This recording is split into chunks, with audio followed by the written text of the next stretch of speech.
Well, good afternoon, everyone. I will call this Committee of the Whole meeting for Fundy Albert Council for December 17th, 2024 to order. The first matter of business is the adoption of the agenda. I would propose the addition of item number 8, which is public statements and inquiries. This would make the closed session item number 9 and the adjournment item number 10. All council members agree to the addition of this agenda item. There being consent, I will accept a motion to approve the agenda as amended. So moved by Councillor Jonah, seconded by Councillor Elderman. Any discussion on the motion? Not all in favor, signify by stating aye. Opposed? The motion's carried unanimously. I will note that Deputy Mayor Arrow is not here this evening. He's attending the Southeast Regional Service Commission board meeting on my behalf. So very much appreciate that. And that's why he's not here. Item number 4 is listed as a consent agenda on the agenda. And it is a notice of a late submission of the 2025 municipal budget. That is not really a matter for notice of late submission of the 2025 budget on the consent agenda. And it's really not a matter as a consent agenda. Consent agenda item is something that's not going to be or lead the questions and be approved unanimously. And we typically don't approve motions at a committee of the whole. So the only thing really that could be done is a recommendation that council accepts it. So we'll have that as an item for discussion. So there was a notice from the Department of Environment and Local Government that was circulated amongst council, and there was a notice that was dated, I believe, near the beginning of December, and it said that we had until a certain date in early December to get our municipal budget in. And it appears that we're not going to be able to meet that deadline because the auditors have indicated that we're going to be another possibly 3 weeks before the audit is complete. So that's a challenge for us, for sure. For that, what will likely occur is if we're not able to approve a budget, and we really are not in a position to do that, then the minister can fix the tax rates for our local government. Any questions or comments about that? So what exactly does that look like when you say the minister appoints the budget?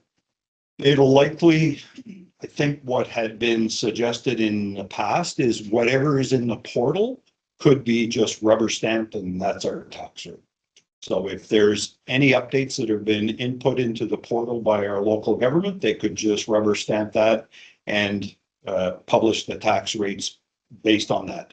The challenge for the department is they need to get that information to the Treasury Department so that they can then issue the tax bills for all residents across New Brunswick. And that has to be done before a specific time. It's something that is kind of outside of our control right now because we don't approve our audit until it's been presented to us. So that the issue could result in us having our tax rates fixed by the minister if we don't get our resolution into local government in time. Now, maybe if our chief administrative officer may have had any conversations or our treasurer. I will, it's our treasurer, Jillian, yeah.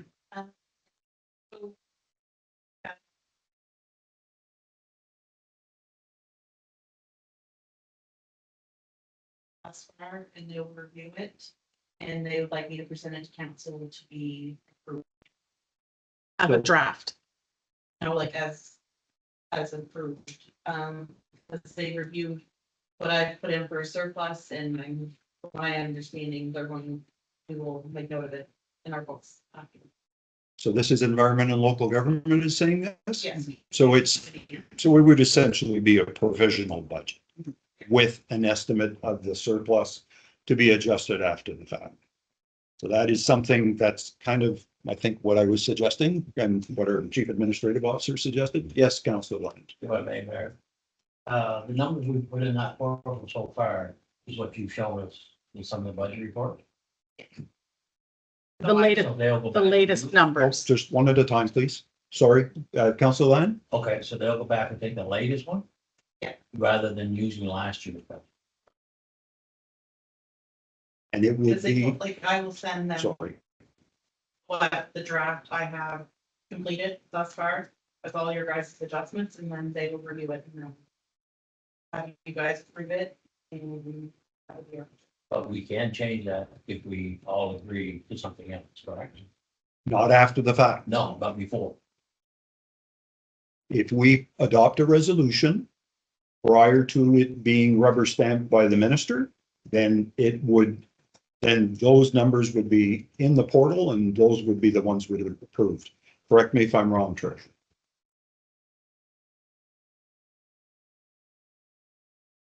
Right. So is there an exact date that he's giving you, a sheet? they want to put in those.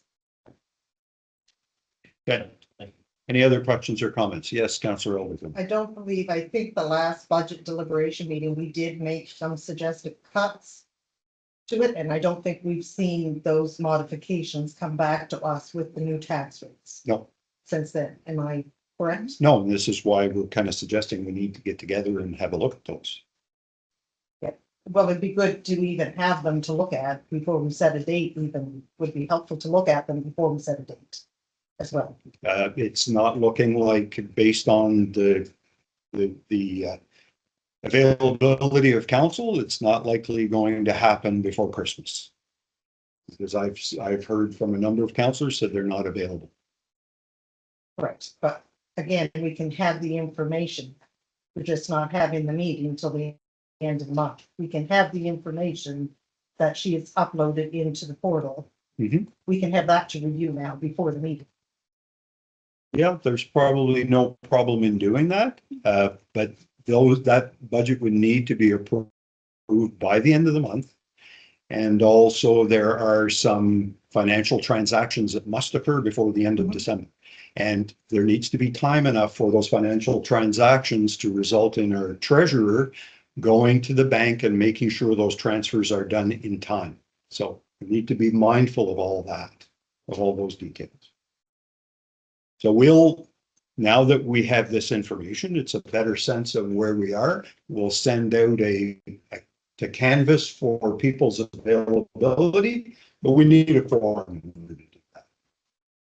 Any other questions, comments before we move on? That is an important piece of our administration. Yes, Do Councilor. we know if there's other municipalities in the same boat that we're at, they're still struggling? I don't know. I do know there are ones that do not have their audited financials yet.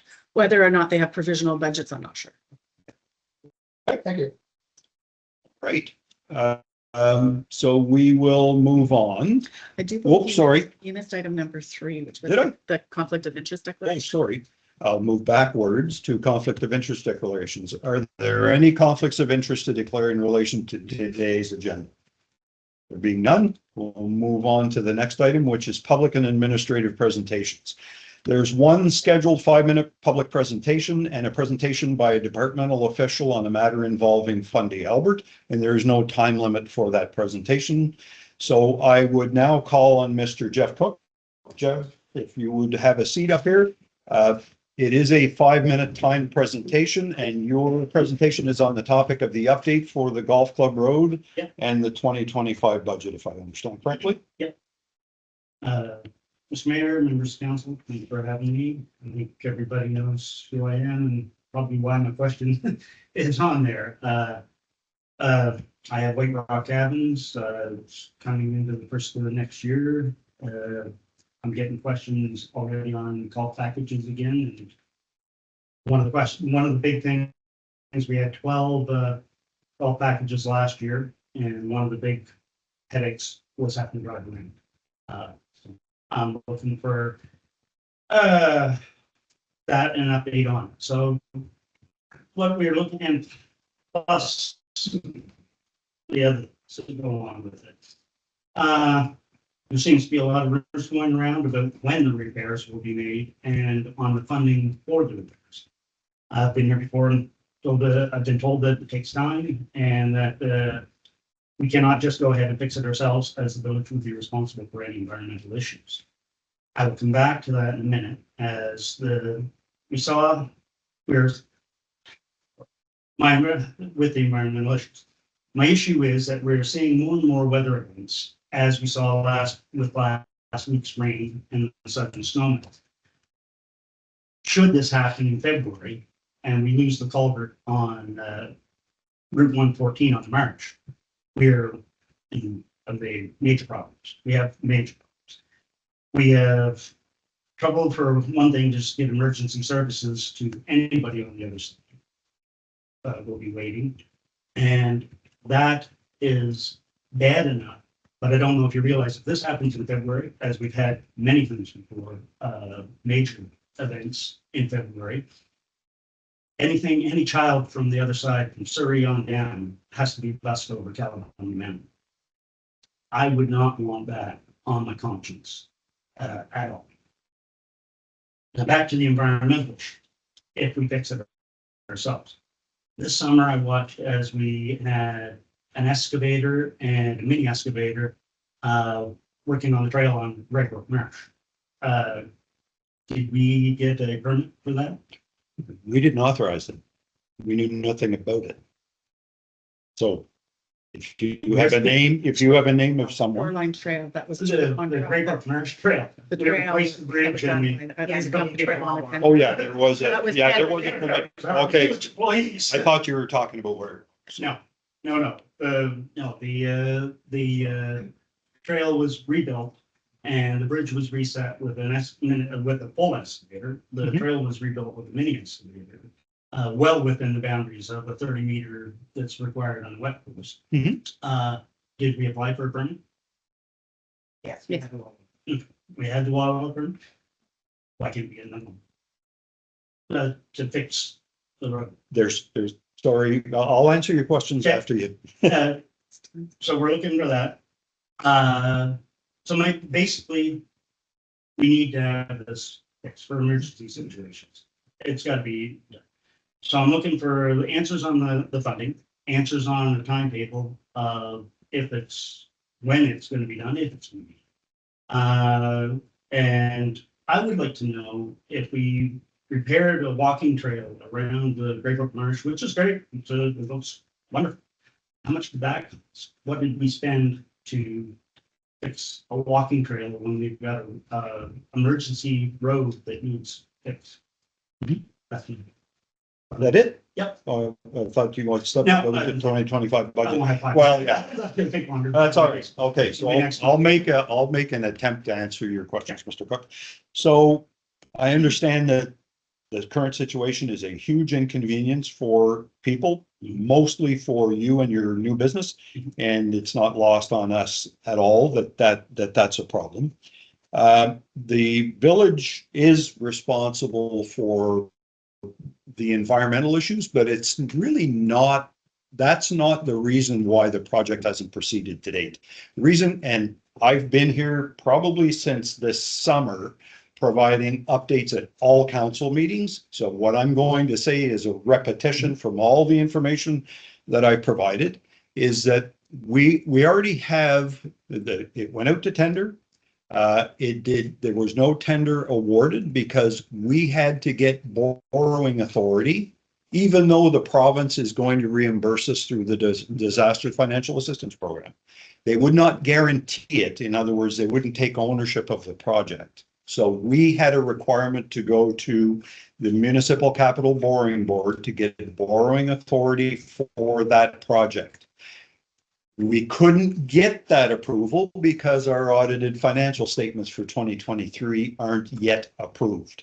So the bottom line, and I was at the last meeting, is the project is not going to happen until June 1st. Because the Wawa permit, which there is one in place for this project, goes until next fall, but you cannot do any work from December 20th till June 1st. That's the rules. Yes. That is to replace the culvert. That is to do the complete job. Correct. Have we looked at emergency basis of getting the road? Just The road, digging it down and bringing it back up so that it work. It's been there, it's been now for. so the disaster financial assistance program, the way that works is they will fund the project to get the road back to its original state, including a culvert. Yes. Yeah. Anything other than that, they will not reimburse us for. So that's the way the disaster financial assistance program works. Okay. So the community right now, as it is going to be on the hook for the non-refundable portion of the HST related to this entire project, which as the lowest bid was $1.1 million for them. Right? So we are not in a position to expend funds for that. You asked a question about how much money did the village spend on the trails? I can ask our Director of Community Services to answer, but my guess is I don't think there was any community funds that were spent on that trail. It was a federal program that we had applied for years ago, and it was in concert with the Southeast Regional Service Commission Regional Trails Coordinator. So there was some in-kind work that was done on other portions of the trail, and they accepted that and they refunded us everything. So the trails, probably, I've heard a lot of good things about the state of the trail. I haven't been on it myself, but yeah, there was a Wawa permit for that, just like there is one for this particular project, and it didn't cost the municipality anything. So, on the, like, as I said, have we even attempted to look at getting a local contractor to put a bid on just getting the road reopened? No. Just, no, because we want to replace the culvert. I understand, but And if we do, and if we just reopen the road as is with the culvert collapsed the way it is, it's a recipe for disaster. It may be over the short term, it may not be a bad idea, but over the long term, that culvert is basically, it should be replaced. Yes, it should be replaced. Yeah. But we're again, as I said, if we get into an emergency situation, what's your answer then? in an emergency situation, we will have to deal with that situation when the time comes. We have been in contact with the Department of Transportation and Infrastructure. They have been not, I wouldn't use the word deficient, but they have been kind of dragging their feet on this. And my understanding is it's likely to go to tender in February. For Correct? the Graybrook? For the Graybrook on Route 114, for that work to be done in August. So we're kind of doing one of these. Exactly. Right.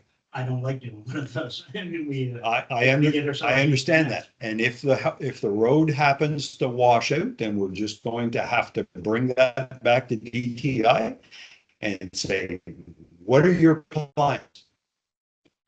Yeah, so I'm sorry, I don't have a more definitive answer than that, but we have been kind of monitoring that for quite some time now, and we're trying to do our best to make sure that it gets done. And at the end of it, assuming everything happens, we get our audited financials, we may have to retender the job because we haven't awarded a tender. And if we retender the job, our hope is that all those ducks will be in a row by the time June 1st comes along. So we should see shovels in the ground by June 1st.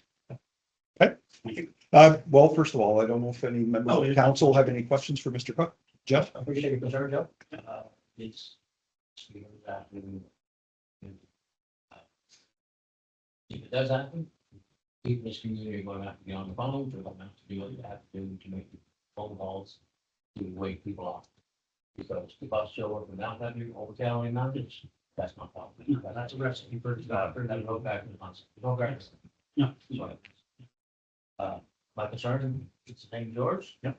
But unfortunately, we're going to have a problem. I appreciate your concern. Thank you. Councilor Coates? Just rules of government doesn't turn very fast. I found that in the last 3 or 2 years with this. As you know, it took 7 years to get that fixed by my place, so I feel sorry. Spent a lot of money. It's sorry, but we've tried everything and we get this. The reports from the auditors.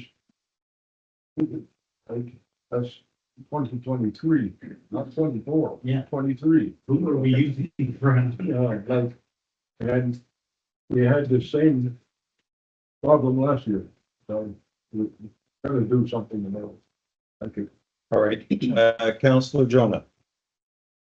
I think TTI started watching that culvert and started to slow decline. In 2016, same time that they were looking at raising the road. Yeah. And they kept watching it, putting it off. And then in 2022, they put in a piece of legislature that was allowing them to work their hands clean of it. And now here we are. No, I fully understand that. I appreciate and understand the concerns. I have the same concerns and we just gotta I just trucking along, you know. two grandsons on that other side. Yeah. Not having, well, you know. Yeah. I fully understand. Thank you. Councilor Russell. Thank you. Thank you, Mr. Cook, for your presentation and your comments. I think they're extremely valid. But I do want to say a comment here is that we're kind of blaming the province, and I don't think that they are to be blamed at this point. They actually technically have come to the table and offered disaster funding to us, so that is available to us. I really think that the problem is with our hands of our auditor. And if we had that audit statement, then the funding would have been granted and the work. would have been Yes, Yeah. I knew of it. I knew about the audited statement, and I'm just flabbergasted that we haven't got it yet. Right, so no blame on the province at this point. The blame is on Fundy Albert, so. Right, thank you. Councillor Elderton. No, thank you very much, Mr. Cook, for your presentation. I appreciate you taking the time to come out. There are other concerns. The disaster funding isn't a guaranteed thing. So there could be a possibility that the municipality of Fundy Albert could be on the hook for $1.2 million, which I understand could be shared between the three former villages, which is a huge concern for the taxpayers in Riverside-Albert. That there are 260 taxpayers. That's a big concern for them, that we could be potentially on the hook for that portion of that. So there's many concerns with regards to the road. There is the funding, there is getting the work done, but there's also, at the end of the day, who's paying? Yeah, oh, for sure. Yeah. And that's why I asked. Yeah. If anybody even looked at the possibility of leaving the pipe there, doing a temporary fix, and we all know what happens with a temporary fix. So we've got temporary bridges, we've got temporary everything. The pipe's been there for 40 years. It's got a few holes in it. Dig it down, put some rock in. You one look at it, you know what they used 40 years ago. They used to just back the road and it's all gypsum. Dig down 8 feet, put some rock in it, put some good rock in it, fill it back up, put a crushed stone top on it. It doesn't matter. It'll hold, the pipe will hold. It's the pipe's not the issue. My understanding from what TTI wants to do, or what the engineer wanted to do, is put a highway pipe in place on a secondary road with a riverbed bottom that they use on Trans-Canada Highway. You're talking $1.2 million to do a 20-foot little culvert that's just, I'll say, it was a wood culvert for 40 some years before it was a galvanized pipe for 40 some years. It's a main artery, but it's not the Trans-Canada. It's not the Trans-Canada. Exactly. That's what I heard. When I heard even that we were going for 750, I was flabbergasted that we're going to spend that type of money on a secondary road that sees no heavy, but just not the amount of traffic that's needed. So it is what it is. If we're dealing with the government, I understand, but that's why I wondered if there was a way that we could use just a local contractor to get it up, because I can guarantee you, once we fix that road, and he said there's traffic going across it, DTI's walking their hands up, they're never going to remember that it was there. They've got way bigger problems on their hands in this province. All right, so thank you very much for your presentation, and you're welcome to stay for the remainder of the meeting. So right now, our next presentation is by a service provider for the municipality. So we have Mr. Jeff Russell and Mr. Alex Berry on the topic of the Greensboro Lagoon. So we can turn it over to them. There we go.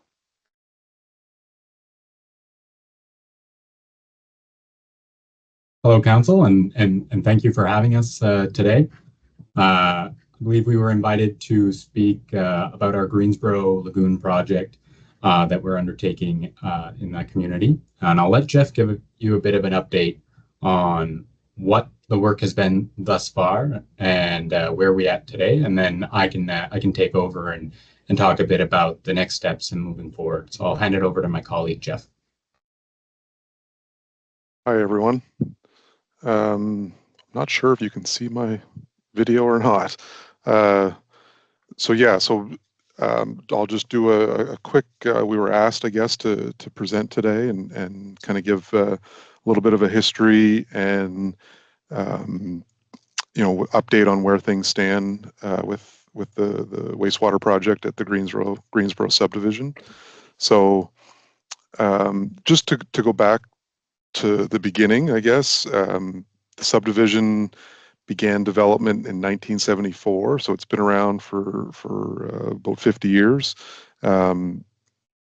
It's consists of about 70 homes, almost 70 homes. The subdivision's been abandoned for decades now, I guess. The developer put that in, and as was common practice back then, they kind of walked away from these things. So that's kind of what happened. There is a collection system that exists in the streets, but it collects the sewage and discharges untreated into the Petitcodiac River.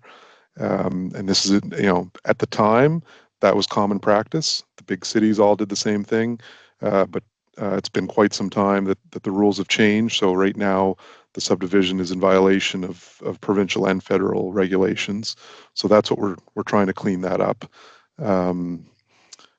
Funding was approved under the original gas tax program. The name has changed in recent years, so now it's called the Canada Community Building Fund, or the CCBF, and we have about $6 million approved for this project. So that's kind of the background on the history of why we're here. Again, we've been involved for a number of years. Some early work being done on options, trying to figure out what something like this would cost. So if we go back to some of the early work, when we were trying to determine what could be done, we looked at all options. We kind of had everything out there, and just some of those options included connecting to White Birch, connecting to Transaqua, the commission up the road in Riverview. We even looked at going under the river to Dieppe. So we were looking at everything, also standalone systems within the subdivision. So in doing that, we looked at different technologies. So lagoon operations or even mechanical plants. So we looked at everything. And ultimately, we had a recommendation from our consultant that the aerated lagoon was the preferred or recommended option. And for different reasons, logistically, some of those other options were probably more complicated, more land dealings with easements, or just cost prohibitive. So we, putting that all on the table, we selected the aerated lagoon option. These types of systems are throughout the province. They're successfully operated around the province. So it's a proven technology. So in doing this, we will be the design of the system. We have to respect 150-meter buffer from homes. So we'll be honoring that for sure. But just as and that falls under the Atlantic Canada Wastewater Systems guidelines. So there's guidelines out there that dictate some of these things. So when you're designing them, so we'll respect that. But just to put it in perspective, there are systems very similar that operate within the 150 meters, some even inside 100 meters. So there are definitely examples out there of this technology that's working properly. I think I clicked mute there. Okay, so that's that's our recommended option. So that's what we've been working towards. We as far as the land, so obviously we needed a piece of land that would accommodate this type of a treatment plant. Not easy, you know. We had a couple options. It took us several years to get to a point where we had a landowner that was agreeable. It turns out that it was in the preferred location, which worked out good for us. So originally, some of the preliminary design work was identifying 3 acres is what we were going to need to construct the lagoon. So that's what we approached the landowner with, and we had an option to purchase, or a purchase and sale agreement in place for that amount of land. The way that works is, as far as price goes, the province has to get a third-party appraisal done. So that's how, like, we really don't have a lot of flexibility when it comes to what we offer. It's done through that mechanism. But when the design progressed and got further along, a little more detailed design, based on the topography, it was determined that we needed more land. So we had to up our ask to 5 acres just to give more buffer, and we had to build it up a little bit. So in doing that, we had to reopen or do a new appraisal. So that was completed end of October, early November is kind of when we received the new appraisal. So in the last few weeks, we've been working with the landowner to revise our purchase and sale agreement. So that was completed last week. So we got a revised agreement and also an extension in time. So now we have till the end of February to make that transaction happen. As far as the engineer, so we hired Englobe. They're out of Moncton. We had a request for proposals. That whole process, we had 4 or 5 companies that were offering their services. Englobe was the company that was successful in winning that bid, and so we officially hired them in August of 2023. So that's kind of when they started doing work under this project. So that was for $335,000. That includes preliminary work, detailed work, the EIA process. They're heavily involved in that. It includes the tendering process, as well as construction supervision, so managing the project when it's being constructed. And we've spent or they've expensed close to half of that to date. So we're well along into their contract. If I share my screen. We're not seeing anything right now on yours, Jeff. It's just your initials. So let me just try to share my. There we go. Yeah, that works. So do you see the map? Yeah, we do. Okay, so I'm going to switch to this one. So, well, actually, I'll go back to the other one. So I'm sure you all know where the Greensboro subdivision is. So, you know, if I zoom out, you know, you got Riverview up here to the north, you come down the road into Lower Coverdale, and the subdivision, it's just a couple streets there. White Birch is just below to the south. So yeah, so when we look at the treatment plant, it's going to be just beyond these woods here, in this location in the field. The owner has, it's a quite large piece of property. So really we're only taking a small portion. But he's been pretty good to deal with so far. So that's been good. If I switch to, so this is from our consultant. So this is just a very simple overview of the design. So you can see the subdivision here. The piping will follow Turnbull. Turnbull Street will extend through to the treatment plant. It's pretty straightforward design. There's a couple cells there. There'll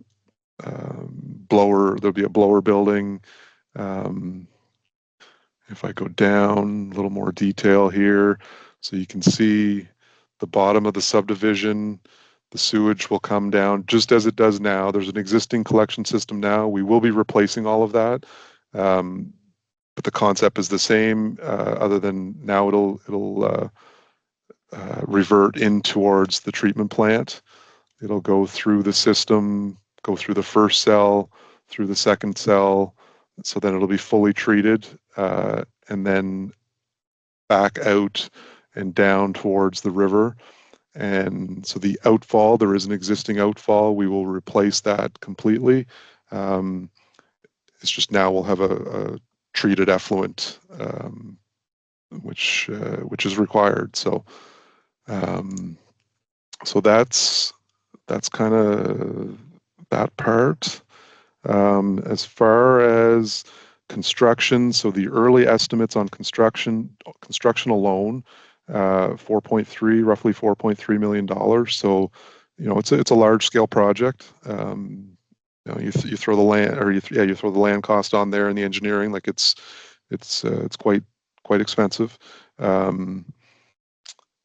We won't really know the true construction cost until the tendering, till the tender is awarded, till we open bids. So could be lower, could be higher, who knows.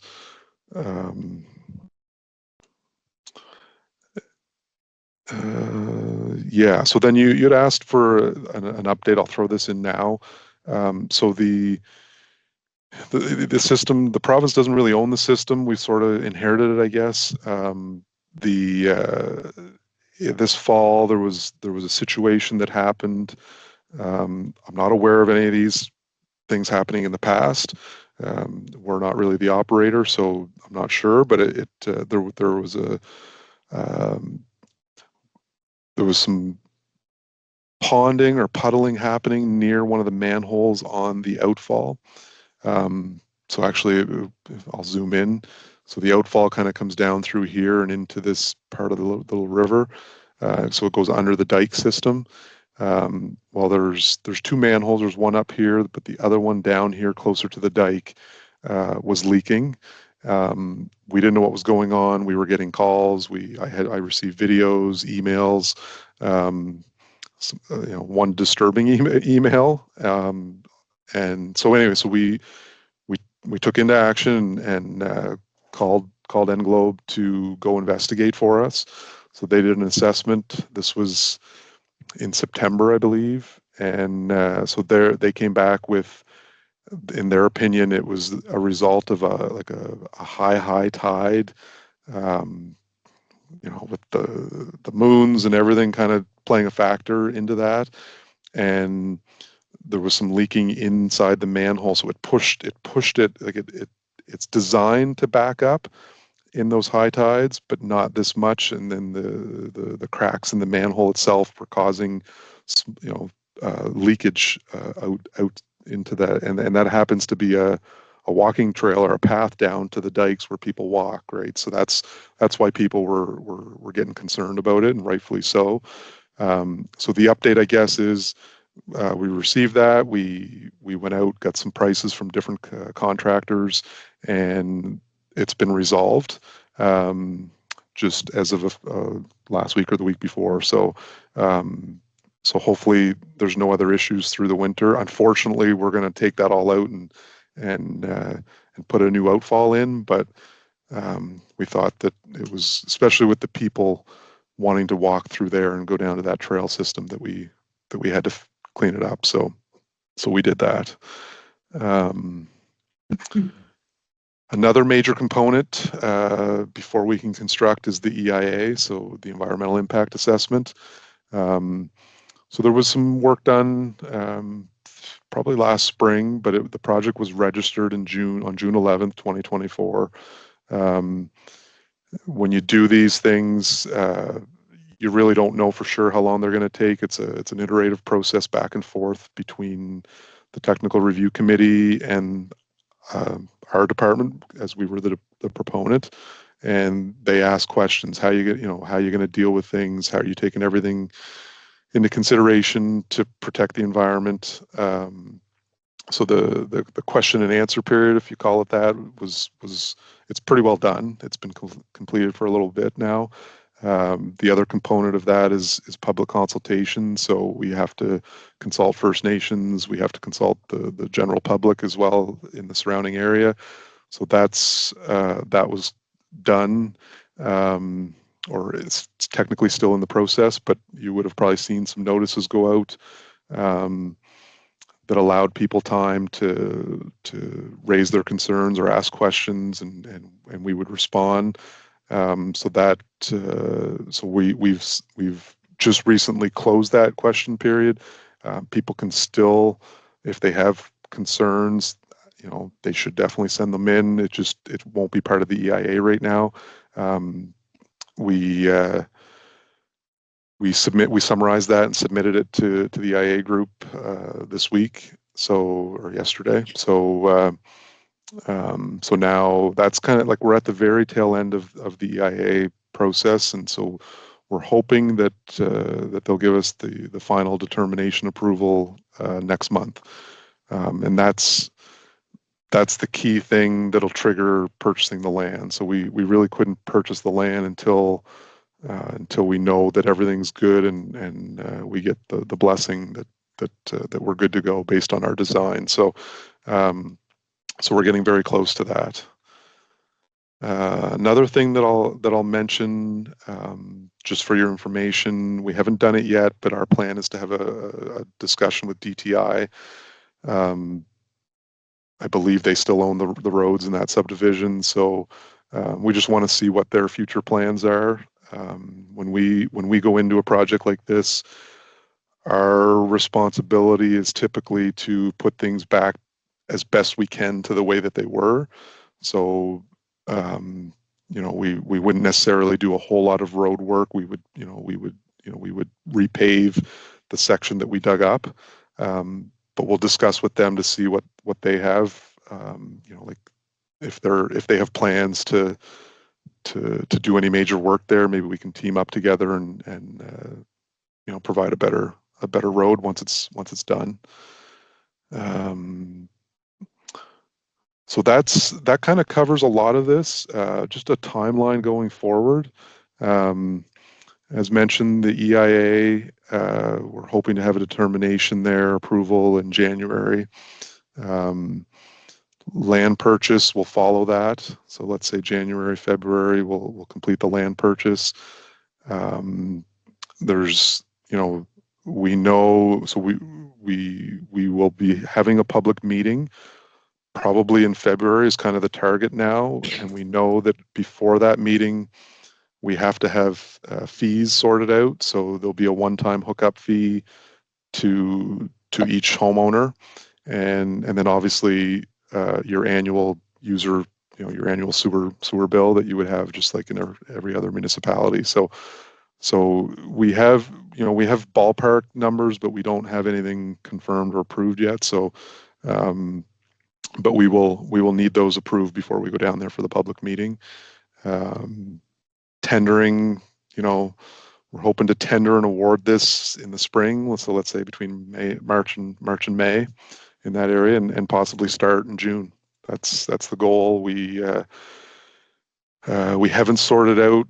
Sometimes on a larger project, we might split the project into a couple different tenders. So we haven't 100% committed to that yet. Sometimes that could be the same contractor winning both projects, both awards, or it could be separate contractors. But sometimes it can help expedite the work a little bit. So we still have to figure that one out. So that's kind of where we're at. If we can start in June, we're hopeful that we can get through this project in one season. But if there are any delays, it could extend into the following season. But we'll see where we get with the tender. Yeah, so that's it in a nutshell as far as the project goes, the background, where we're at with everything. Obviously,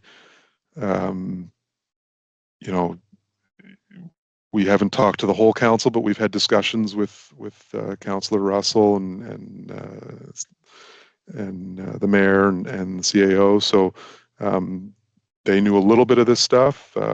It's probably a little more advanced now. So a good time to get an update and fill everybody in. Obviously, you guys have shown interest in partnering. It's essential for the success of this project is to have you guys as a partner. So I don't know, Alex, if you wanted to. Yeah, I should have set that stage maybe a little bit better at the start. So Jeff and I both work on the community funding branch of the Department of Environment and Local Government, and so what we do, or part of what we do, is administer these types of projects. That this one happens to be funded by a federal program called the Canada Community Building Fund, and so we've got a bit of a history of doing these across the province.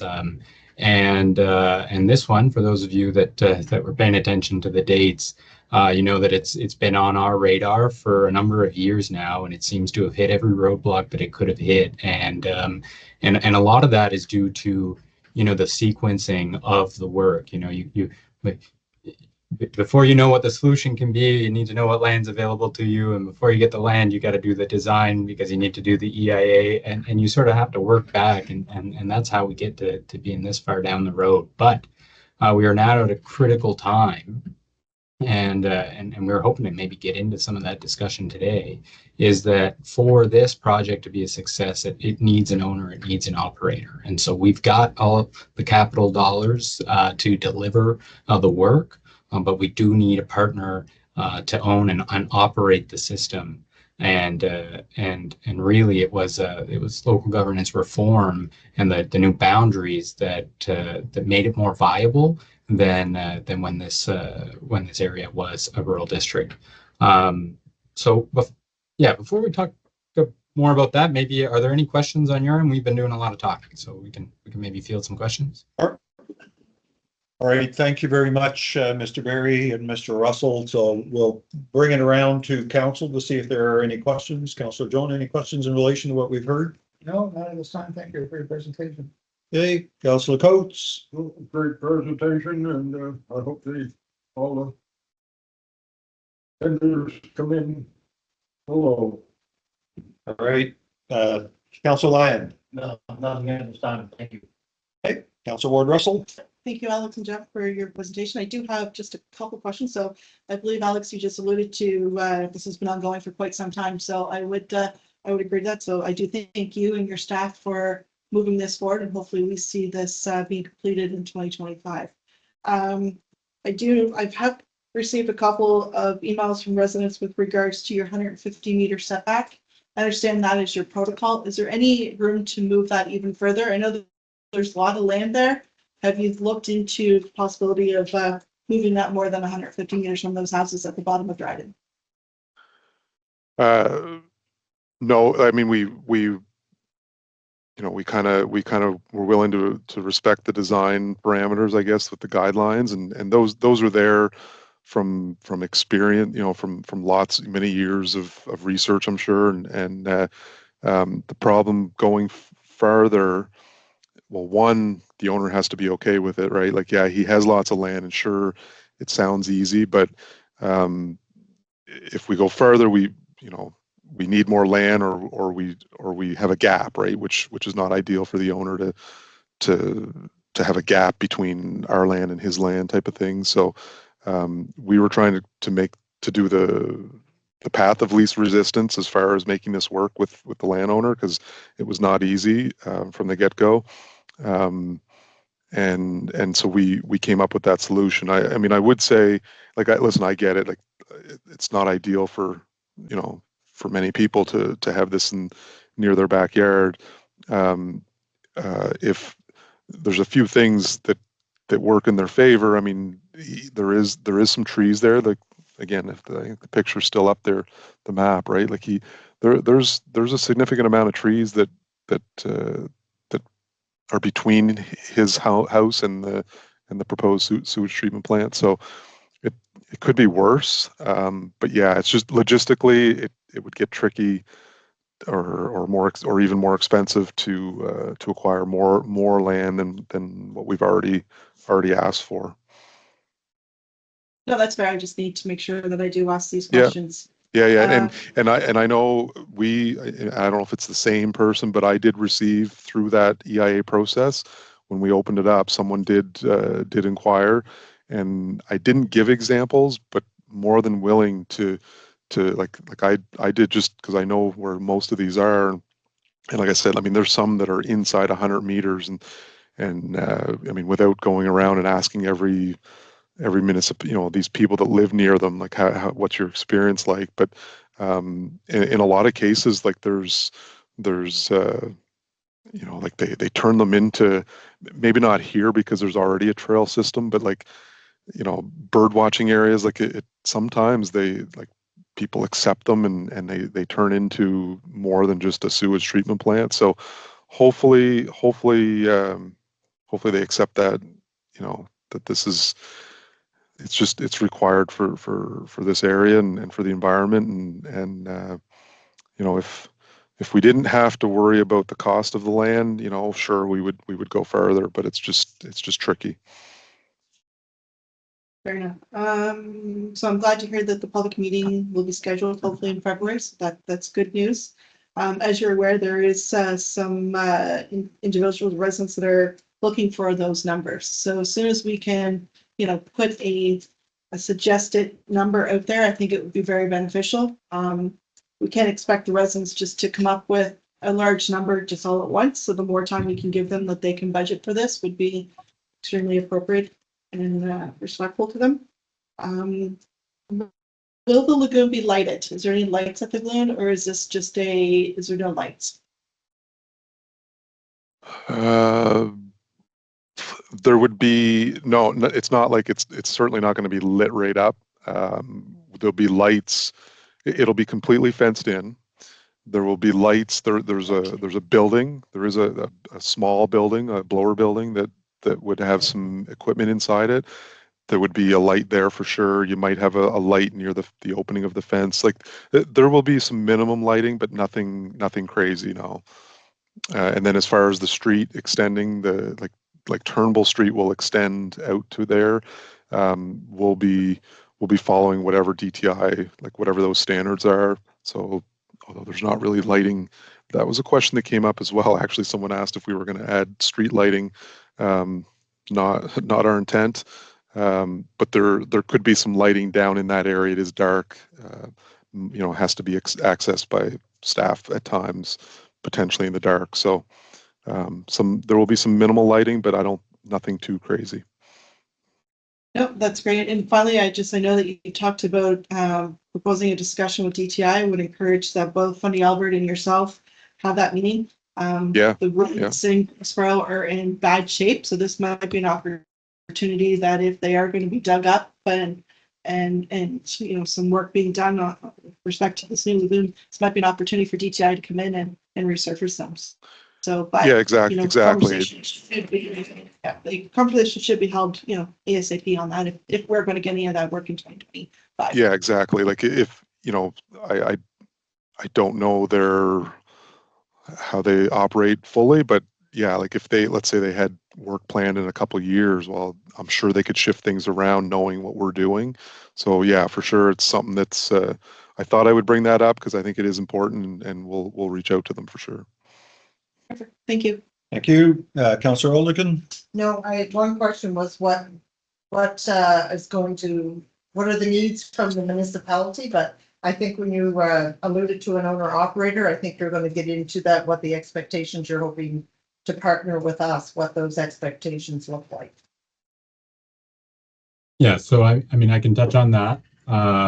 We would really need someone to take the whole system lock, stock, and barrel once it's built. We can talk about what an agreement looks like or what a path to an agreement looks like, but we cannot build something that isn't going to have an owner or an operator. I'm sure you can understand that. And so the alternative option, which really, it doesn't even, you can't even bring it up, because the alternative option is individual systems on each lot that will cost people an arm and a leg, and no one wants that outcome. So, this communal system is really, we didn't really want to spend $5 million on a system, but it's really the only option that doesn't land on the homeowner there, the landowners. But we need a partner. We need someone to run it, and so the expectation would be to operate it as you would any other wastewater system. And we talked about fee. You talked about fees earlier, and I can understand that's top of mind for everyone, of course. Part of that, was us wanting to bring the community, the local government, Fundy Albert, into that discussion. Some of the factors that affect both the user fee and the connection fee are, we need to recover for the connection fee some of the costs that aren't eligible under our program. We need to make sure if there's any transfer fees, those are covered. But then also, and we also want to maintain sort of consistency with similar projects to make sure that there's that equity piece, but also, is there a connection fee elsewhere in the local government that, you want that to be matched up? So, just bringing you into that conversation, both, as I said, for the connection fee and the user fee, rather than decide it unilaterally. Thank you. Okay, thank you. No, I don't have any questions, so I'd like to thank both you and, no, there's no questions. It'll be during statements only after. So thank you very much, gentlemen. You're more than welcome. You can stay on. There are some 2-minute presentations. I know there's one person who would like to speak to that. So you may have a response for that individual, but you're not required to do that. So if you want to stay there, by all means, feel free to do so. So for now, we will move on to the unregistered public presentations. The first one is by Mr. Keith Steves on the issue of sewer hookup on lot 94-2. Mr. Steves, if you'd like to come forward, please. And it is a time 2-minute, sorry, yours. Yeah, yours is a time 2-minute presentation. Well, thank you. Mayor Sean, Village Council, thank you for the 2-minute opportunity to state my case. So 4 years ago, the Legion pondered selling lot number 94-2. At that time, they talked with the Greater Moncton Planning Commission, or what is now known as Plan 360. They told us that there should be no problems building whatever anyone would want on that lot. In August of this year, the lot was put on the real estate market. After a few lowball offers, I stood up and gave my offer, and I decided to buy it. It would be a win-win situation for both the Legion and myself. In September, I checked with the village office to determine the location of the water and the sewer hookup. I was informed that hookups were available and someone would be on location to determine where the hookups were. I met with 2 of the village employees, and they weren't really sure where the sewer hookup was located. I also asked about the cost, and they informed me that it was $500 for the water and $500 for the sewer. A few days later, I got a call stating the cost has gone up to $17,000. This is far above my building budget. My contractor was refused the permits required unless we could guarantee sewer hookup. He needs the permits to start the bill ASAP. I refer you to bylaw 30, section 8, which states upon application by the owner of a property, the clerk may, with the approval of the council, grant a refund of rates, rentals or charges, or a reduction in rates, rentals or charges for costs being proffered. I know there are other residents that were in the same situation and the village did pay for the extra costs. So why them and not me? I feel I was misled, and this is not the best way to welcome the visit. Thank you, sir. Thank you, Mr. Steves. I'll go around and see if any of the councilors have any questions for you. Councilor Land. But if you were told that the hookup would be 500, that should be very consistent with doing business. I do know we hooked up another one at our costs, very steep. Not well versed on it, but I will be, I will ask some questions. Thank you for your story. Thank you. Councillor Coates? Oh, thank you, Mr. Speed. We bringing that up to the council, but, first time I heard about it. Thank you. Councillor Jonah? If you were told one thing, it should be honored. That's just my opinion of it. That's all I have to say. Thank you. Councillor Elderkin? Thank you very much for bringing this to our attention. I think we have to speak with administration to get the full story and hopefully somebody will. Thank you. Thank you. Councillor Ward Russell? Can you just confirm where the lot is? It's right across the street from Legion beside the retail building. No, I would agree with Councilor Everton. I think that we will have to get some more information from administration with regards to this, but I assume that the mayor administration will be back to you with proper information in the near future. Thank you. Thanks, Mr. Steves, for your presentation. Obviously, we're not going to provide a definitive answer tonight. It is something you've provided some information in terms of some of the commitments that were made to you. That information will be brought back, obviously, by our Chief Administrative Officer. We'll make an assessment of your presentation and what our bylaw says. Obviously, you've quoted in our bylaw, and then we will get back to you. So thank you very much for your presentation. We do have a second 2-minute presentation by Mrs. Shauna McGraw for Greensboro. If you'd like to come forward, Mrs. McGraw. Please have a seat. I appreciate that. I appreciate your time tonight and I appreciate Jeff's presentation. I just really have a couple of questions regarding what was said there and Heather alluded to the 150 meter setback. Although it was my husband, Jeff, that wrote to you, it was not my husband that asked Heather that question, just for the record. But it is frustrating to understand that it's 150 meter setback from my house, not from my property line. If a person owns property, you would think they own that property to the line and then anything would be beyond their property, not line, not from their house. 150 meters is not very far when you're thinking about it being from my home. I will add that I'm at 75 Dryden, so I'm at the corner of Dryden and Turnbull. I am the most affected by this. The right of way will be along my property line, and this whole thing will be along my back property line, including the lower building closest to my house. Some concerns with that also, pond number 1 being closest to my house. I really would like to think that you would consider expanding, considering the size of the property, that you would look at something closer to the 150 meters from my property line as opposed to my house. 150 meters, as I said, is not very far. Also, the access road is going to go over what is the registered wetland.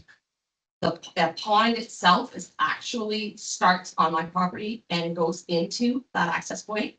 I'm not convinced a culvert is going to be enough to ensure that the brook that runs all along Dryden on the back of everybody's properties from the wards at the beginning to mine at the end is going to be affected by putting in a culvert there.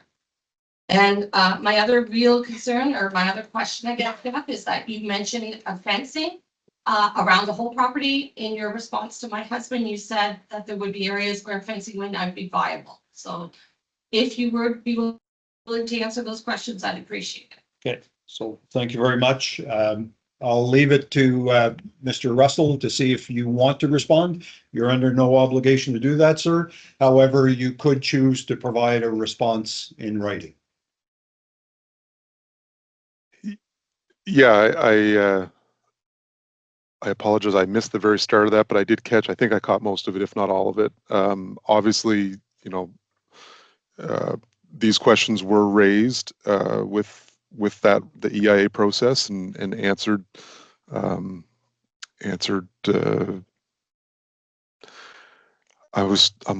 I do wonder about your last question with the fencing. I'm just trying to look up my response. Just Just give me a second here. Response Because section property or something. yeah, and I- the fencing, the fencing will go all the way around.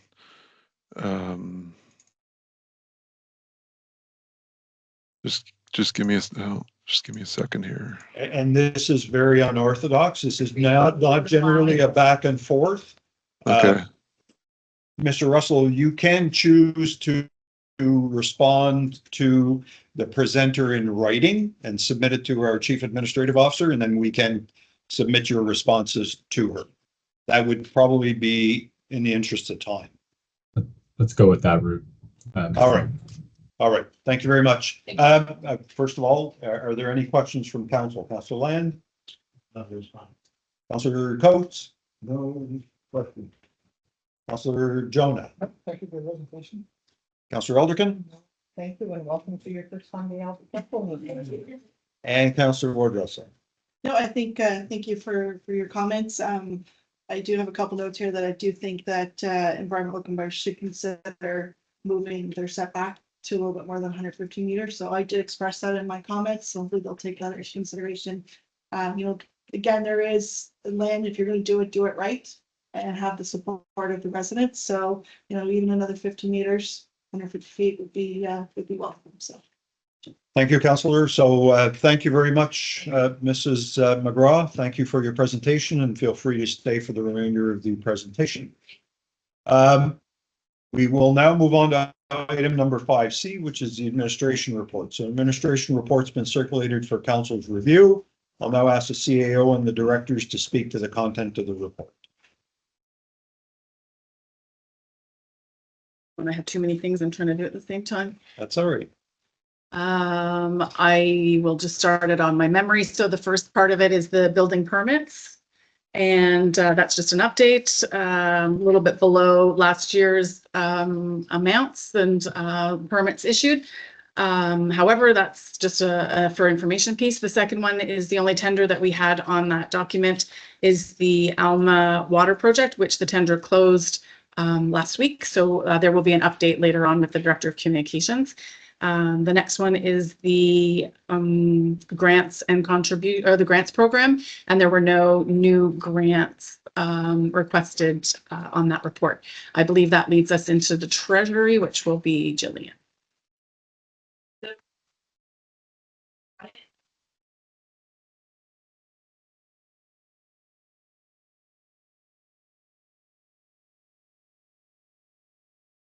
The date they've given us originally.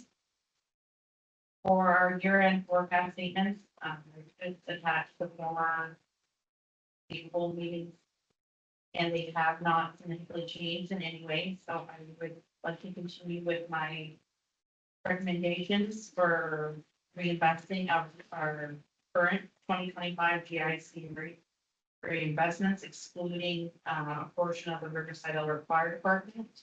As part of it, needed it to be cashed out to pay for the equipment they purchased this year, as well as the Riverside-Albert utility GIC as it's going towards our Riverside-Albert water treatment plant.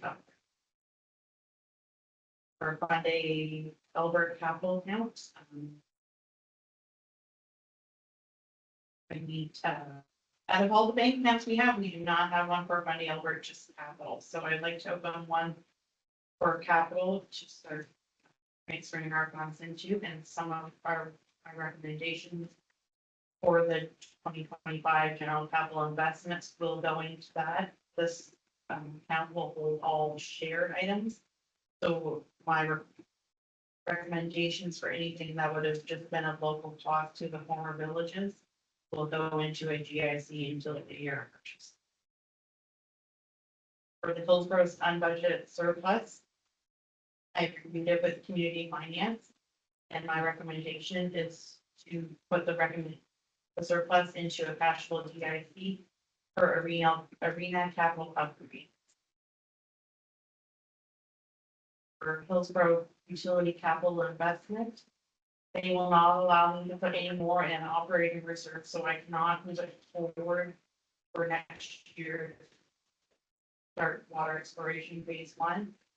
So I'm recommending putting some into capital to pay for phase 2 of the project. For our Riverside-Albert water plant upgrades, where we do not have our financials completed, but where we have an MO in place, I can use funds from other accounts and put them back in. So my recommendation would be using funds from our operating account and putting them back in when we receive refund, which is usually within 2 to 3 weeks of submitting. For our aging receivables, there's been minimal change, but still a decrease in what had been there prior. My recommendations for collections, but this will have to be discussed in a closed session. That's it. Thank you. We'll do the questions in relation to the treasurer's report first, to avoid coming back, mixing them all up. So anyone have any questions for the treasurer? Yes, Councillor Elderkin? So just to reviewing your year-to-date summary here. The 1.4.7.13. The rink, the revenue for the rink is up about $20,000. Is that from the extension that we had? Partially, it comes from the extension and usually we kind of budget underneath what we normally. They read, sometimes we have more, one's less than expected. Because it was a good increase for 1 year, what you're projecting, so. The other questions I have here, they kind of tie in from this to one of your requests for the surplus. So the municipal office parking lot. Yeah. There's a request here a recommendation to move this to a GIC. Or up in general. Correct. Yeah. But where is this 40,000 coming from? I don't recall us budgeting 40,000 for 2024 to put into the parking lot. We didn't, so we had some shared funds of surplus within our general government services. So it's shared surplus going into a shared item. So that was my recommendation, was to pay the parking lot. I mean, council can choose to put that shared funds in another shared asset. It was just a recommendation. Okay, thank you, because I didn't recall that we discussed it as a council, that that's where the money should be allotted to. The TMR radios we didn't purchase them, if I remember right, for this year. So we put that money away to add the 2025, but that one. The other one I had was 2.1.2.2.8, purchasing other. There was unpredicted spending, that HST. What was that? Because we budgeted 54,000 and you're estimating that's going to come in at 103, with a lot of it happening this month or this quarter. A lot of that would come from the big projects like the trail project. And that would just mean that we would see any of the big local government funding we received, not infrastructure Canada, but Department of Infrastructure. Right. So all the NHGF, all those. And my next question is 2.1.2.99. 2.919. Again, there was no budget. It's under other general administrative services. There was no budget there, but we're coming in at 151,000. That's all the funding, the expenses to the funding we received for local government reform. For IT upgrades, branding, strategic planning. So it's offset by revenue on the other side. Correct. Okay, thank you. And I'm almost done. The Alma culvert work. Yep. It's another recommendation there. Yep. This was collected we had put that in the budget for 2024, correct? And it was funded 100% by the. Correct, because of their funding. Yeah. Right?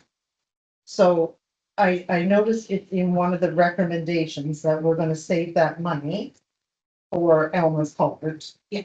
But There wasn't enough to finish the part 2 project, which we had put in. Correct. Yeah. But my question is, one of my questions is, what is the rationale used to come up with that transfer? Because there's other monies within all the previous subunits that was not spent. So how did you come up with, not you, but administration, not you specifically, but what was the rationale used? Where was the local cost? That revenue kind of sat just for that specific purpose. It'd be similar to Lower Coverdale has like a local cost for mosquito control. They are the only ones that have that. Right. Yeah, my concern is that somehow we're kind of, it appears to be that we're picking and choosing what we're going to transfer and spend the money on next year, as opposed to it's fair across the board. Because we all have subunits that we've paid, that's how our tax base is subunits where work has not been done. So that's my concern with that. The recommendation number 5, the Public Works Garage in Alma. As I don't recall us ever talking about putting a Public Works Garage in Alma. It's something administration is slowly working on, but we do have equipment that's out in the open. So we need to have that. Right, to have it covered. I do remember that conversation. But again, it's kind of highlighted in that it was one of our projects for 2025, for 2024. Which I don't think it was one of council's projects in the budget for 2024. It's more of like we were wanting to put Right, like a lean-to up Right. behind, like that administration's been looking and working on the background, but we have not 100% council because there is no funds to use towards it. right. But this, And I totally appreciate that, but I think it says, whereas the following planned 2024 projects and or purchases were not completed, which really is misleading because we didn't plan a project to put a $75,000 building in Alma. And we didn't plan, I think there was something else in here, the gazebo. I can adjust the writing to it, but we did plan the gazebo. It Oh, just- the gazebo, I totally get. We've been talking about it for 2 years and I would like to see it done because it started at 5,000 and I think the last I heard it's at 40. So unless we should have did it when we could have done it for 5,000, I guess, because I'm sure everyone around the table is tired of listening about gazebo. So my hope is that it gets fixed. So those were my main questions here was the public works and the Alma gazebo. Yep. So again, when I look at this, I see that when I added all these up, there's $277,000 in a surplus that we did not spend in 2024. If I calculated my math properly. Plus in our budget, we're estimating another $100,000 surplus.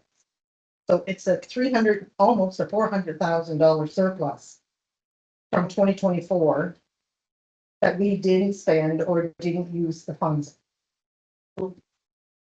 Funds that we're budgeting for in the budget are from 2023 surplus.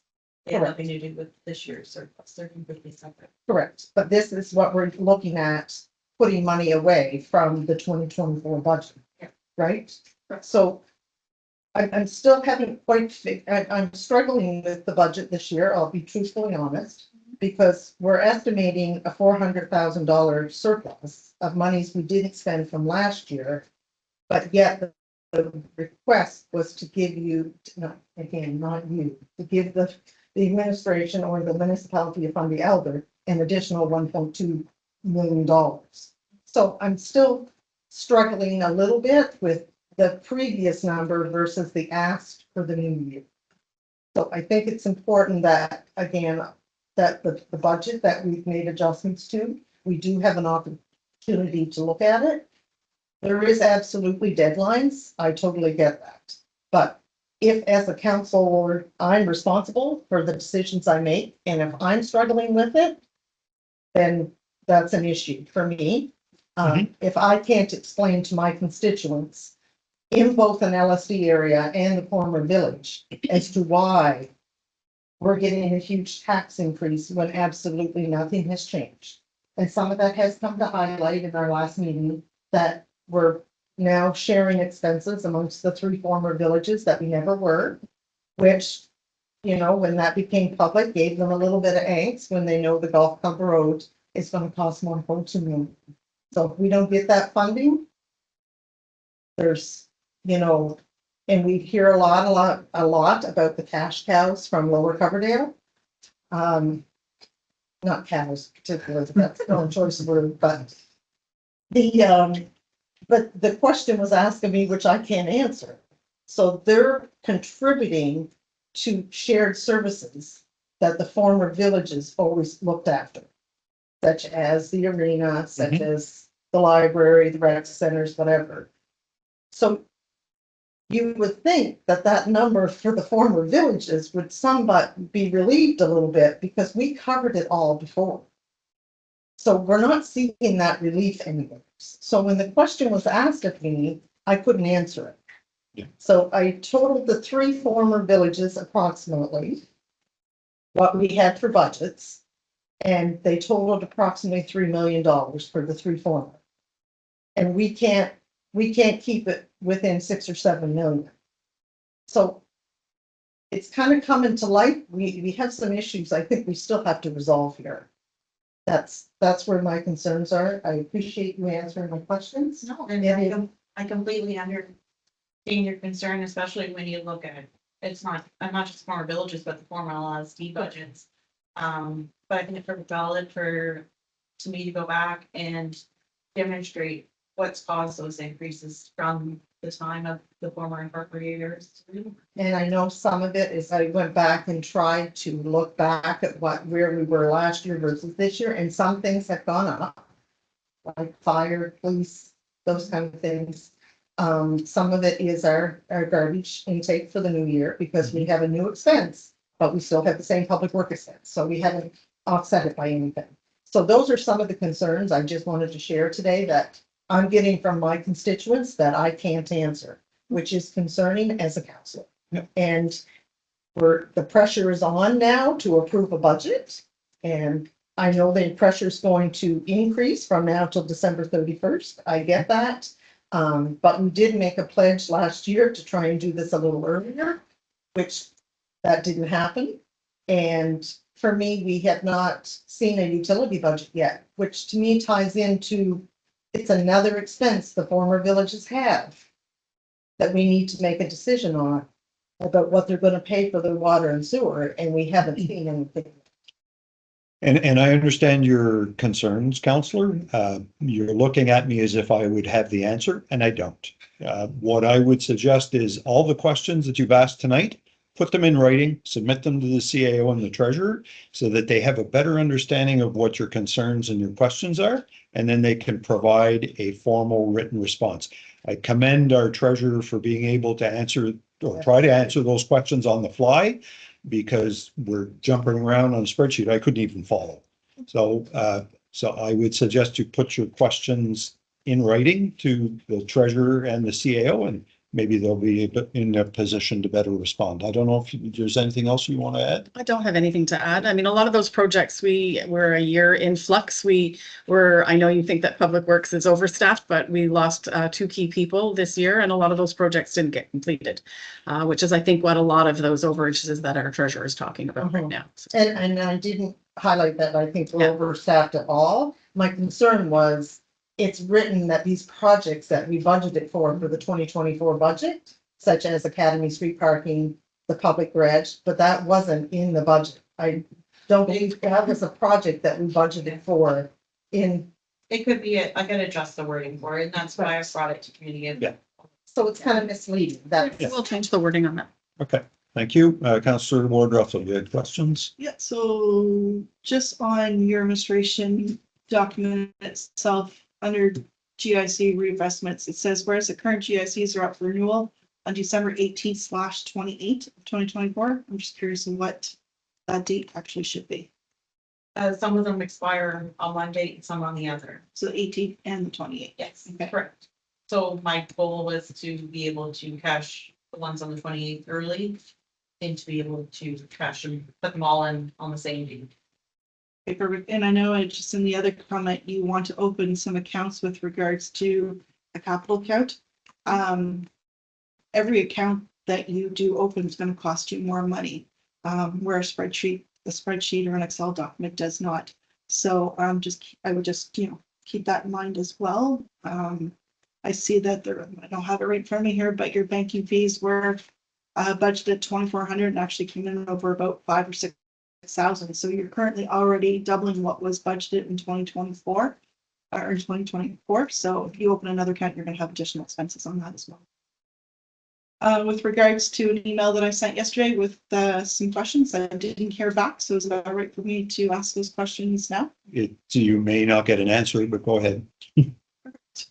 I'll try to keep the personnel ones to a closed session, so I'll try to leave those out. 21219, other administration services. It was budgeted for 35 and came in at 46. I'm just curious of why that was over budget. I don't have my notes in front of me for that one, Councilor Russell, but I can have Linda email the description to you as well. Okay, so I mean, I don't know if I need to go through all these, but I highlighted them all in my email that was sent yesterday. So if somebody could respond to that, that would be appreciated. Thank you. Anything else? I guess I would just, echo Councillor Elderkin's comments with regards to the budget. I don't think it's just Council that is struggling. I think it's myself, and I'm not going to speak for others, but I do believe that we are struggling this year. So hopefully we can get through this until December. Also just want to add that Council did decide on December the 5th or 6th, and it was the 5th, that we will not be approving any budget before we see, meet, or approve the 2023 audited statements. So I don't think that I have no intention of going back on that statement. That's certainly your prerogative. Now, the challenge with that is there's a consequence to that, as I've pointed out, that if the minister imposes the budget, then the minister imposes the budget. As long as everyone's aware of those consequences. All right, Councillor Land. Oh, I just wanted to address the maybe. Is that not a requirement to have a There- capital account? They have to get separate, but it's no additional charge. For the savings accounts, I've had plans made with our bank manager that we just earn interest and don't incur any charges. Thank you. Councillor Land. In the financial report, what's for utility capital investment? You got 122,215 as a surplus.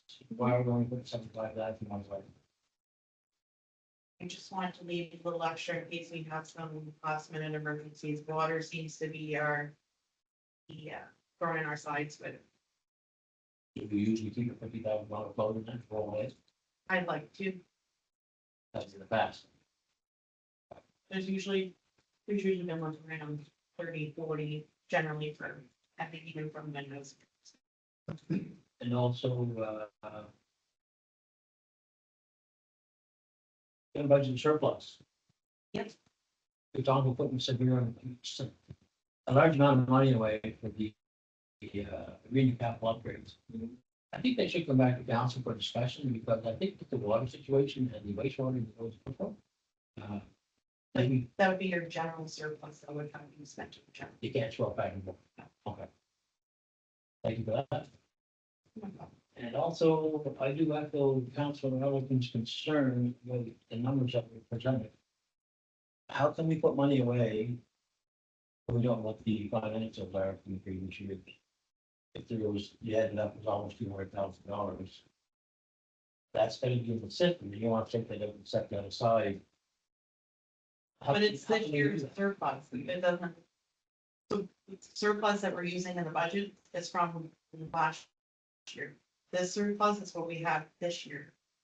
So my goal is to put that money aside so we can use it next year and it doesn't have to go push back to 2026.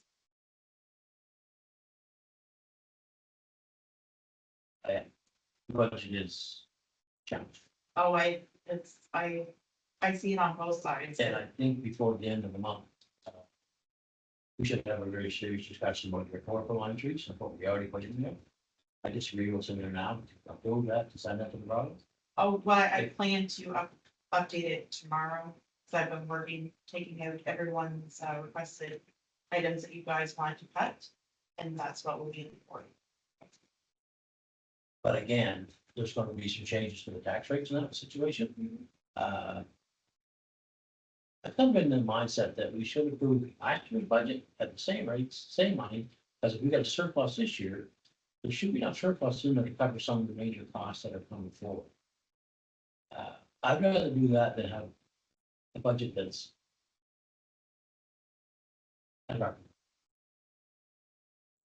I'll leave it at that for now. We can get that standing. Great, thank you. Councillor Coates. The only thing I have to say is, they asked about the money taxpayers in Ward 5. Why is Ward 5 getting an increase in its tax? Whereas the other, like, it looks like it's a catch up. I think a lot, it's not meant to be a catch-all. I think it was been subsidized and it's a horrible word to use. If I can. Councillor Coates, this is a budget deliberations question, not for committee of the whole. And we offered an opportunity for council to meet for a budget deliberation meeting, and there's doesn't appear to be any appetite for that. So until such time as we do that, then I think those types of questions, I mean, the question, you can make a general statement, but to start asking for specifics about tax rates, that's not for this council. What was spelled in Ward 5 expenditures? It's on its own costs. Basically, the only thing that's been spent is salaries, but up. What else? Police, fire. It'd be all your general government services, your police, your fire. Solid waste collection. Waste collection, all your regional service commission services, all agricultural services, they're all shared and a portion of each. Course, LSD and village base portion. Thank you. All right, thank you. Councillor Jonah? I won't spend too much time. I do echo what everybody else is saying. I'm having trouble following the budget. And as far as our appetite there, I think problem is we're trying to do a 11th hour meeting at Christmas. I think all of us are willing to sit at a table, but to try to jam it in, when we're trying to jam it in, is a little unfair to say there was no appetite. That's all I got to say. No appetite for next week. Right, for Monday, Christmas. Okay. All right, so just to Councillor Land's point, to approve the budget that was approved for next year, that was approved this year, don't forget that a lot of costs have gone up in that interim. Solid waste collection's gone up, policing's gone up, fire services gone up. So if you were to try to approve the budget from this past year into next year, we wouldn't be able to deliver services. So just be mindful of it.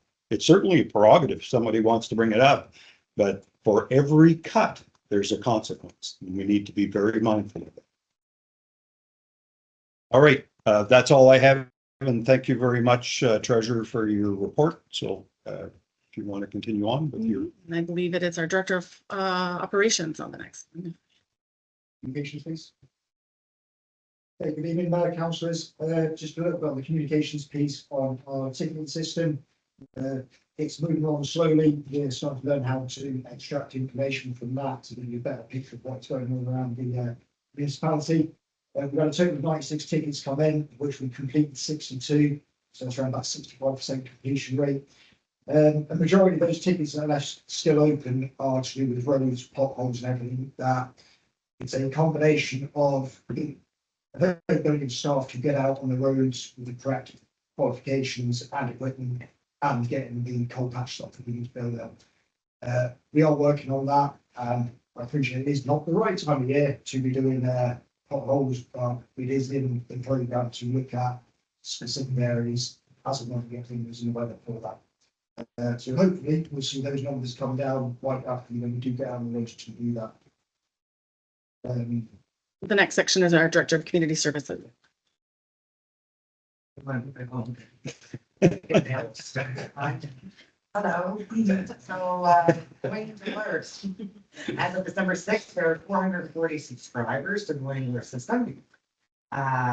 We had about 40 alerts to date. In regards to funding, all my funding applications are pending, except for the ACOA. They pretty much ghosted me, so I'm going on the limb that I'm not successful. However, I still have emails out, where they told me I would hear by November. Applied for summer students through Canada Summer Job Program. Submitted funding application for Canada Day celebrations with the Department of Canadian Heritage. Also finished up final report for the Trans Canada Trail signage that is installed at Braybrook and Wetland Park. The installation of the sign in Lower Coverdale, just when I thought we had a location, Hanson's now telling me they're running into problems with the chosen location, so I'm waiting for information from them on that. I included the community center rentals. I don't feel like I have to read it all out, but if you have any questions with the numbers, please let me know. The helmet policy, director of operations will be speaking to that. I'm still working on the storefront improvement grant and the revision of the community grant. And that's all I have to report. Thank you very much. Before we move on to the next one, if there are any questions in relation to the update for the communications piece and also from our Director of Community Services, now would be a good time to ask. I do have a question.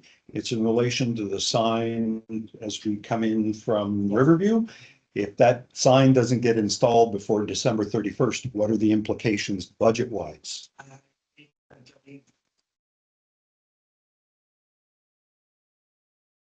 It's an expense we need to happen, but didn't get billed. Right, because we've received funding for that, Yes. correct? Yeah. Yeah, all right, thank you. That's all I have. Anyone else have any questions for the Director of Community Services? Oh, go ahead. How many students did you apply for? I applied for 2 VIC workers. I applied for, I believe it was 2 lifeguards, 1 pool assistant, 2 public works people. Or public works, well, to do. Special, not yes. And mind you, there's still the seed program as well that will be applying for when that opens. So that is more through Canada grants or Canada jobs than we've been before, right? So that we're limited to 4, or what is there a limit?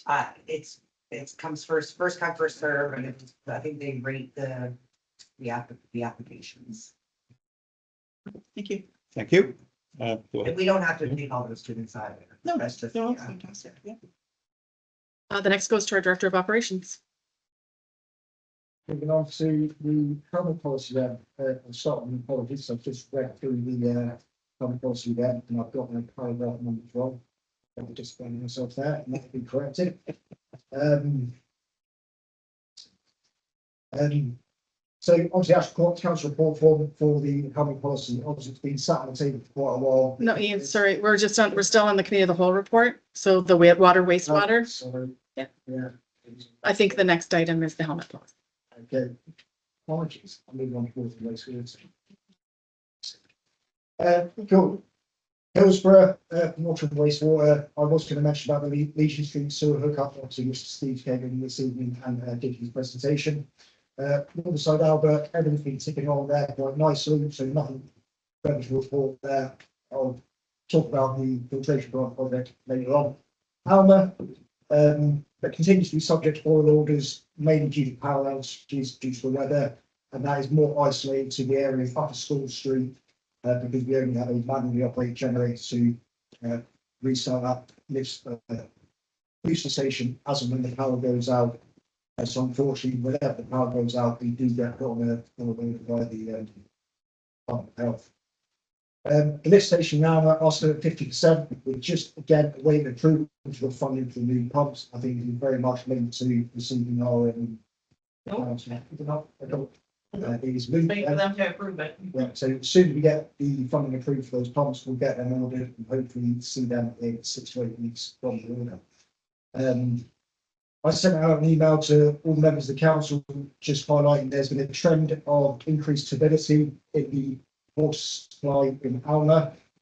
It is a goody well that's affected by groundwater that may increase turbidity. However, the increases we've been seeing are significantly higher than what we'd expect to see after large rainfall events. So we have our engineers looking into that as to why this might happen. There are difficulties with that well as an access to measure how deep the well is, how much water we've got left in it. So we are currently looking at contingency plans for the worst case scenarios of if the turbidity gets that bad, we can no longer provide the water to the community. And that will involve speaking the part to quickly reinstate the temporary water supply to ensure we get water to Alma. As I get more detail on that and we understand the issue more, I'll send out more updates with that. That's it for water and wastewater. Public works, we've got a couple of responses to issues that were raised in previous council meetings. Specifically, an issue was raised about stormwater issues on King Street. We're acutely aware of stormwater issues across the whole of Fundy Albert in all three of the communities. And we are hoping that a stormwater study similar to the one we got conducted in Alma will be planned for Riverside-Albert in 2025, and then another one in 2026 for Hillsborough, which will help us identify the key issues and causes of this floodwater laying in certain areas. I appreciate that one in Riverside-Albert, it seems to be linked to when the 114 was repaved at that part of the village. However, what we can't do is try and fix one specific issue in a piecemeal fashion to just move that 50 metres down the road to then have to fix that. So this is why we're wanting to get the stormwater studies in, so we fully understand the issues, so we can spend money more efficiently in solving the issues long term rather than moving it down the road. And again, the short term solution of that, we are working on the 2025 work plan for the whole of Fundy Albert, looking at what we can do in terms of ditching, clearing soil drain manholes, and try and move that water where it needs to be with what budget we have. The other issue that was identified was a tree, again, beside Albert, a tree at the end of the driveway, which the history of is it was given out by the municipality of the village at the time. This is now grown up as impact. It is deemed to be causing issues by that resident. I've walked past the location a couple of occasions just to see where the tree is. At the moment, there are no trees that I've identified, and if they've changed over the last couple of weeks since I was there, that are causing any specific issues with power lines. I spoke to MP Power to better understand what they would deem an issue to be. If a tree is growing up in amongst power lines and it waves in the wind and taps them, they don't see that as an issue. Is if the tree is growing and forcing the power lines outside of their normal routes continuously is when they deem it an issue. Our take on this is that if that tree is not causing significant issues to power lines and it's not interrupting sight lines for driveways, and it is a healthy tree, at the time we will not touch that. At the time, if it does become a safety issue, we restricted sight lines or the pushing pressure on the power line continuously, at that time we can phone MP Power to come and look at that and remove those branches for tree behaviour. And like I said, I've not been down through Riverside in the last couple of weeks to specifically look at that, and I know there has been a lot of work done with Power, especially Hillsborough, cutting trees back to take it off power lines. So hopefully someone has been addressed. We will draft a letter and send those individuals that raise these issues to ensure they have received the answers that they requested. Moving on to major projects then. Ward 1, the Alma Water Project, phase 1 and 2, the tender closed at 2 PM Wednesday, 11th of December. There were some good results came through, but I won't go into that because there still has to be, they've got to revisit the calculations, make sure they're correct, and the bidders have to come back with their full tender package with what has to be seen in order for them to then share what it is that has been presented to us. Approved easement agreement and MOU discussions are still ongoing with landowners. Anglo are going to begin coordination to retain the services of an Aboriginal monitor during construction in undisturbed areas. For that, we are just awaiting the proposal. And the total project cost to date is $506,700, of which $238,728 has been done. Ward 2, Riverside-Albert, the water filtration plant project is coming to a close. All of the new filters are now online. It seems to be working really well. It is a different system to what we used to operate in, so there is some teething issues with operators learning how to use it, but it has continued to provide water to the level that we need it to ensure that Riverside-Albert gets the water that it supplies. I believe you've got a meeting planned next week to start closing that project down, and I think I'll have more to say on that in the next meeting. Ward 3 Golf Club Road, again, the mayor has spoken to that in depth, so we're waiting for finance for that. Ward 4 Goldsboro Water Exploration Project. I think I mentioned in the previous meeting, the authorization been given to move ahead with the hydrological surveys and the environmental impact assessment. The proposal for that and the other items in that project has been presented with the council package. That just needs signing basically to consider documents to make it informal. Greybrook again got mentioned briefly. Is a DTI project, so we do get some updates occasionally. I believe now that they've acquired all the land that they need for it, and got all the easements and everything in place. Last I spoke to, there was a 6% design, and as the mayor said, they're looking at tension in the spring to start work, hopefully next summer. So we see that being closed. Currently, no major projects going on in Ward 5. Ward 6, the Greensboro Lagoon, we've had the presentation today. We'll be looking at that as the administration will impact that's been having us possibly taking on the fourth wastewater location for the public works water team to manage. That's me for those cases. And Oh. well, Any questions from our Director of Operations? None? Okay, thank you. Sorry. and just to round off the report is a animal control report. So 2 cases so far this year is all there is, and the 1 fine. So that was a Q3 report. And then the report from the Riverview Fire Department for how many calls they've been on their operational dashboard. So a total of 106 is their annual results so far. And that is all for the administration report. Any questions? Yes, Councillor Ward Russell. I do have a question just on the animal control that just has popped up. I believe you've told me in the past, it is mandatory for us to have that, Yes. and it has to be mandatory through who we are getting services from now. No, but there was, we presented 2 options with the budget report. So there's the only 2. Yeah, we've got, I think we should have another conversation about this. I believe my mind said it's 24,000. It's a large number, and if we only had It's below 8. I think it was 18. I think the budget is 24. So I mean, $20,000 for 3 cases. 3 cases. And, you know, maybe part of this is we need more public awareness. Maybe people aren't calling in when they are experiencing issues. We can look at different, but it is mandatory. Yes, Councillor Elderton. I don't recall getting a report from the 3 fire departments recently. I've requested again, and I hope to have a year-end report at this point. So we'll present something in January with the statistics for the year.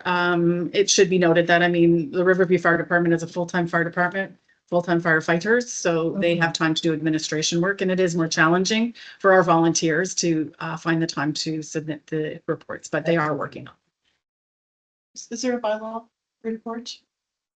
Sorry, a bylaw enforcement report? No, there is not. Okay. Thank you. So we will go back to the agenda. And so on item number 6, under new business, is the helmet policy. So a draft helmet policy for the Hillsborough Arena has been circulated for council's review.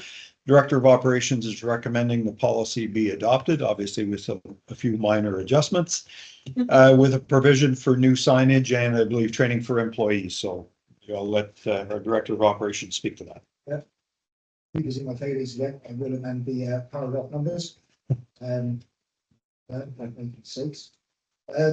So just going through the council report form, as the mayor said there, this has been kind of sat on the table for a while now. I know Kim puts an effort into drafting the initial public policy, but right down on that is before they started. The reason why we established a formal health policy for Hills Road is to ensure the safety and protection of participants at Goldsboro. In the past, there's kind of been a verbal agreement. This is just establishing a formal policy in place that we can advertise to the public, which starts a decreased liability. Obviously, that does come with some caveats. We do have to advertise it to the public. We do have to let them know what it is. And there's the enforcement part of that as well, which is going to lead to some training for our staff to understand how to deal with conflict with the public. If somebody refuses to put on the helmet and tries to start an argument. So there's a small amount of training there.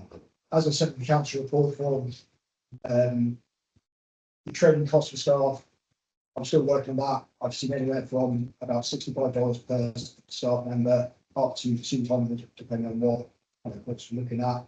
But in terms of production signage, I think I can achieve that less than $200 that we need to put up and around. And public communication would be through the village website and just in the room. I said the recommendation is that we do adopt it because this brings us in line with Canadian safety standards, Hockey New Brunswick, Hockey Canada, all of them have got policies in place. The other options are we don't adopt policy and carry on as we are.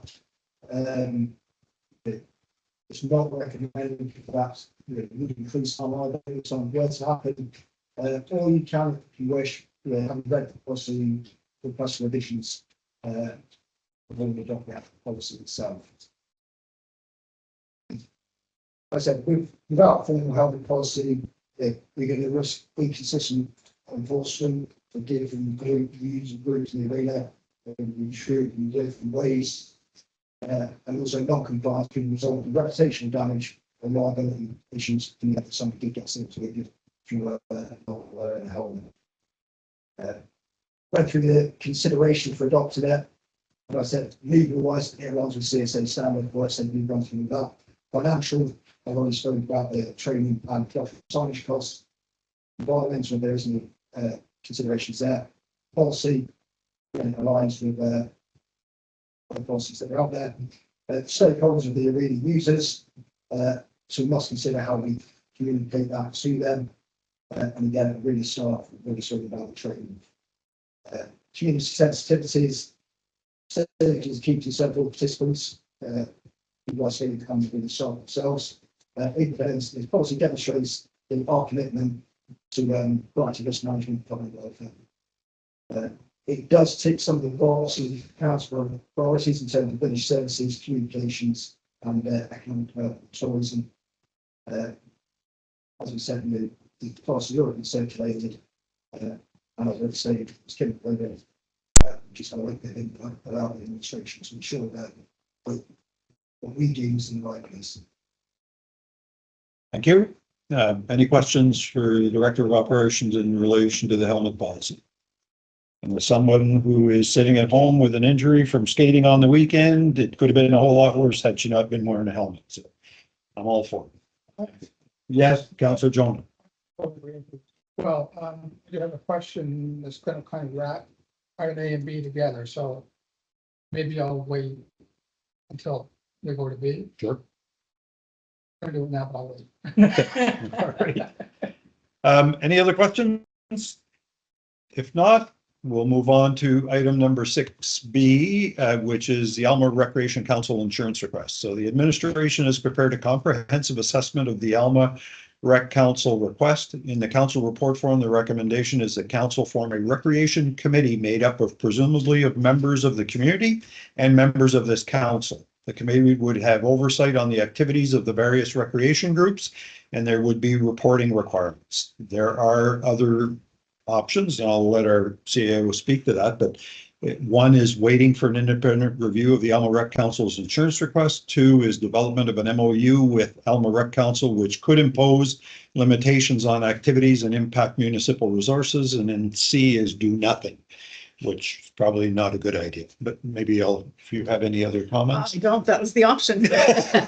So the council report form has a little bit of a background information and how we got to where we are today. And the recommendation from our insurance broker is the one that says that if we were to have a committee of council, that was a recreation committee of council, and whatever organizations wanted to join that with certain rules, because there are rules in place that are required in order to meet that insurance, they would all be covered under it. And this would include CCT for the trails, and it would include workers that are working on the ice, let's say, for ice making, or working on the trails for trail work. But again, there are some rules that are in place. So council would have to pass a resolution for every member of the recreation committee, so that they would be motioned into that committee. Council has to sit on the board of whatever association it is part of that recreation council. And they have to, there's some oversight, and financial oversight is one of them. Another one could be if they want to build a jump off of a trail and our insurance says no, then we would have the ability to say, no, you can't do that. So some activities that would affect the insurance would have to be discussed with that committee. And then again, it's a committee of council. It would go to a decision at this council and things like that. And then that's the oversight. The committee wouldn't have to meet every month. They could meet quarterly, I would think. And again, it has the member would be a council member plus whichever member of whatever organization. That is the path of least resistance in all of this. The best option, the least amount of risk, the least amount of oversight on everything that, I mean, everybody, all of these individual groups want to maintain their individuality. They want to have their own boards. They want to work. So in order to get the insurance, it's a touchy one. And there just has to be some accountability, and that the recreation committee is it's a clause in our insurance that allows us to do this. So it could actually help out a lot of organizations within Fundy Albert, and not just the Alma Recreation Council, and maybe not just Kodiak Trails if they're the ones that want to include themselves as well. It could happen the Hillsborough Recreation Council, let's say, or if the Riverside-Albert Recreation Council gets back up and running. These are all ones that could fall under that umbrella. So the other option again was to wait for the independent review. The insurance broker sent out requests across Canada to cover this insurance for the Alma Rec Council, and it could take 3 weeks, it could take 5 weeks. Like, we have no idea when those results will come back in. The other one is an MOU between the two organizations, which is the least favored for both sides. Public Works doesn't necessarily have the resources for that daily oversight that's required on that MOU. And then the last one being to do nothing, because that really doesn't help our community. We want to do something that we can partner with everybody. These organizations are doing a lot of work that Fundy Albert doesn't have the resources to do. So whatever we can do to support them, I think would be the best option for us. So that's where that sits. Okay. Councillor Jonah, you had a question? Yeah, no, I guess it's tying into the helmet policy and insurances. Mm-hmm. In regards to Alma, I'm fully supportive. So any negotiations on all, do they have a helmet policy? And should they have one if they don't? Well, so this would be something that would be discussed at that committee level. So in order to meet the insurance, maybe a helmet policy be required. Maybe some health and safety training might be required for some of the staff or the volunteers that are doing some of this work. We could help facilitate health and safety training for some of these workers that wouldn't get it otherwise. So it would be discussions at that recreation committee council that would then help make some of those decisions. Okay. Okay. Anyone else have any questions? Councillor Ward I Russell? think this is fantastic. So I think this is what we've been asking for 2.5 months to see this happen. Not that I don't want to support insurance companies, but there was, that was beginning to get quite large for the individuals in Fundy Albert. So congratulations. I think this is fantastic. Thank you. Will this take, I know we have to go through a motion. Unfortunately, that's not going to take place until January. Mhm. Will this take an effect that they could use the facilities now and feel comfortable doing that? As long as we have something in writing that we can send to our insurance broker that says that this is what our intent is. And that there was an agreement, let's say with the, I keep pointing at you because you are sitting there, that the Alma Rec Council, Recreation Council does agree to this as well. That we have some sort of just, something in writing, they will cover it until such time that the council motion is provided. No, this is great news and congratulations to the Alma Rec Council for achieving this. And I'm glad to hear that the Whole Dec cycling might fall under this. We don't know they're going to agree to it just yet, but yeah. I would Councillor agree with Elderkin. Councillor Ward Russell, this is wonderful, and I think that in previous years, this is how the rec council in Riverside-Albert worked under the village, and how we got some additional things happening, so this is wonderful news. I'm happy for the Alma Rec Council that they get to survive, and so this is all good news tonight. Anyone else? No, great. So hopefully at our January regular meeting, they'll be in a position to appoint, I guess, at least member or members of council to this committee. So mull it over in your minds, and obviously there's some outreach that needs to be done to a number of various groups and within Fundy Albert, and hopefully we'll have a positive outcome. So thank you, and thank you for all the work that you've done on that. Item number 6C, the Forestdale home lease request. So council report form has been provided in respect of a Forestdale home request to lease the former Riverside-Albert municipal building. The recommendation is the municipality rent space for 6 months, followed by a more comprehensive review of what a long-term lease would include. Should council wish to proceed, one resolution that would be required is to rescind the original motion to sell the property. This would be done at the regular meeting, presumably in January. Are there any comments, questions? I just wanted to add a little, so this is a two-part process because there is a larger ask here on behalf of the Forestdale home, but I think there's an immediate, let's see if we want to rent the existing space out for now until we can have the longer term agreement in place of what a lease is going to look like. So that I believe there's some renovations that need to be done at Forestdale home. They wanted to use this as space. So this is just part one, and we were just given the instruction from council at the last meeting to come back with some recommendations in the January meeting. So this is kind of, it's just for a short term, and I did say January 1st for a lease for 6 months, but I don't think anybody can put something in place between now and January 1st, so it might be the 15th of January, but that we can just have it as a short-term rental for immediate need, and that I come back to the council. The administration comes back to council in January with a more fulsome report on what the lease to own and the bank and all of that information. I had a couple of comments. Yes. I appreciate the fact that you recommended a short-term lease. My concern is they're working on a long-term project. So if they're working on something, but we're only going to lease it to them for 6 months, my concern is, will they be given the first right of leasing to renew the lease over? So they're working on the credit union project, which they're hoping to have that eventually become the head office, is my understanding, in Riverside-Albert. So they have to have a guarantee that they have a place for this head office. So if we lease it for 6 months, I'm not sure how that's going to affect their paperwork for a long-term request that they're trying to get on the other side. I do understand the request that during the first 12 to 18 month lease that they were asking for specifies that there was some storage for minor leasehold improvements that needed to be done. So perhaps 6 months isn't enough and we would need to go back. But I wanted to try to get something in place for January for immediately. And until we have time to work out the details of everything else. So I can go back and discuss and see what the better option would be. And by the time we go to do the resolution in January, I could have a better motion. And 12 months, I'm just thinking is a better option as long as it's in the agreement that they get the first opportunity to renew the lease. Like, we don't want to become at the end of the 12-month release and they've done all this work towards the credit union and then we say, oh, we've decided not to lease it. No, the intent on this is to lease the space as is with no improvements so they can use it for storage purposes, not for leasehold improvements until we have a decision on that. Those are two separate issues. Okay, so I kind of misunderstood it the way I read it. So I wanted just to be clear that if we lease it to them, they have the first right to renew the lease when it expires. But I'm thinking 12 months might be a better option, but I don't know that. And I will follow up with them in time for the decision in January. And maybe if that's not an option or it's not what they are looking for, we can wait until we get the more fulsome report in January. And so there would be, if it's decided to go with a short-term rent or lease or whatever it is you want to call it, with the goal of creating a longer-term lease, then there could potentially be three motions.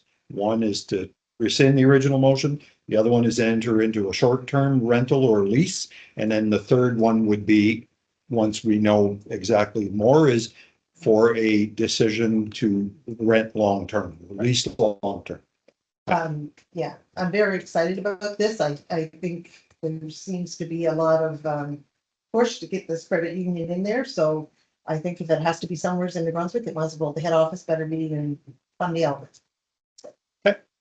Thank you. Anyone else? No, I would agree with Councilor Albert. I what kind of caught my attention was the 6 months. I do think that we should look at extending that to a 12-month period.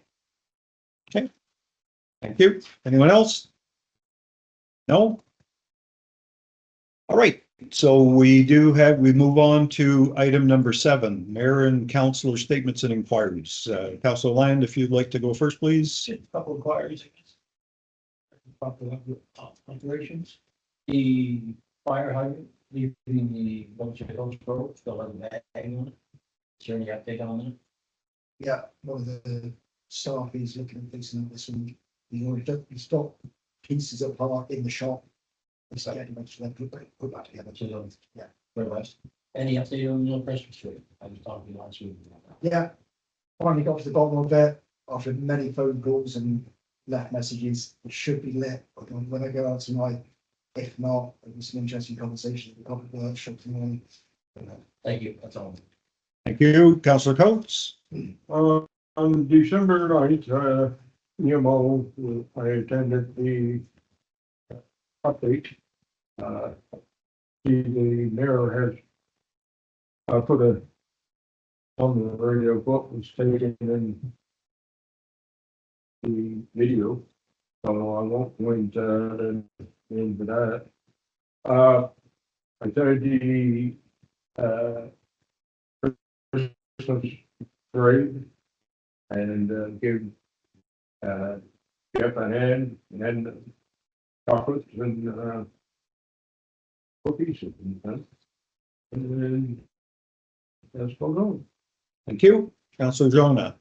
I would like to congratulate the Kiwanis again this year for holding their annual Christmas supper for the seniors. They had just under 200 seniors from the area show up. Something that's been done now for the last 50-some years by the Kiwanis, and I'd like to thank them for everything that they do for the community. They do a lot. Really appreciate them. Other than that, I'd just like to wish everybody in Fundy Albert a very Merry Christmas and a Happy New Year's. Thank you. Councilor Elderkin. Just a couple of things for me. Councilor Errol asked me to remind everybody, I think that Santa is coming to Alma on December 19th. So if you're on the good list, you might want to go see him. The Riverside-Albert Christmas Parade is on Sunday, December 22nd. You want to put in a float for a walk. I encourage everybody to join in. We're meeting at the Riverside Fire Department, and they walk around the whole village and go to Forestdale Home is where Santa has walked and participate with the residents. And I, as well as Councilor Jonah, want to wish everybody in Fundy Albert a very happy holiday. It's been another challenging year, and it's not over yet. But we do appreciate all the staff, the residents, and certainly all the volunteers that don't get paid for the things that they do in their community. Thank you. Councilor Ward Russell. Just one thing I want to bring up with regards to winter maintenance in Lower Coverdale. So I was shocked to see recently. The only reason I did look, I was on the NBON website. I noticed that DTI has contracted Lower Coverdale side roads out through a tender process. That recently has been tendered to Core Property Services. I know that you have received a number of concerns as I have as well. I have reached out to Core Property Services, and I'm just going to read her response just so that the individuals would understand, that reasons behind the last snow removal issues. So good morning, Heather. Thank you for your open and honest communication regarding the situation in Lower Coverdale. I appreciate your willingness to address this matter directly. I want to reassure you that we are actively working to address everyone's concerns. As we experience the first snowfalls of the season, it's not uncommon to encounter some initial challenges. The short notice we received after being awarded this contract did create some initial hurdles. However, we have taken steps to resolve these issues, including acquiring a new piece of equipment specifically designed for this job. Unfortunately, there's been a delay in this delivery due to unforeseen circumstances. Once it arrives, we anticipate a smoother process moving forward with no further delays or interruptions to the service. We're excited about this contract being awarded to us, and we will do everything in our ability to make it a success for everyone involved. We kindly ask those with concerns to allow us a little bit of time to implement the necessary adjustments, streamline our processes, and ensure we are fully equipped to provide the level of service you expect to deserve. Your patience and understanding mean a great deal as we work to meet and exceed expectations moving forward. Should you ever need anything at all, please don't hesitate to reach out to me directly. I will continue to provide open and honest communication to stay proactive. I do thank Core Property Services for that email. That's it. Thank you. I do have I did attend a number of events during the past week, including the Fundy Tourism Christmas Social and the Hillsborough Volunteer Fire Department Christmas Dinner, where service on the department was recognized. I'd like to a special acknowledgement of firefighters Donald, most people know him as Skip, Melbourne, and Dana Wilson, who are retiring from the department effective the end of December. So I'd like to thank them both publicly for their service to the community. On the Golf Club Road culvert replacement, in addition to the previous updates and information that I've relayed, I did contact Englobe Engineering, and they have been informed that the Golf Club Road culvert project will be delayed until June of 2025. This is mostly due to the fact that the municipality has not received borrowing authority to proceed. There is an update on the Germantown covered bridge issue. There's been quite a bit of back and forth, and most recently the minister wrote to the family of the people involved who are unable to cross that bridge because it's closed. And if I can kind of summarize the minister's email, it's because there are wooden structures underneath the bridge that are rotten, and the bridge is now unsafe. So until such time as they could repair it, the bridge will remain closed. The minister did reach out and say that there are going to be some changes to the protocols that are normally followed by DTI during snowstorms so that they get a priority to get that road cleared.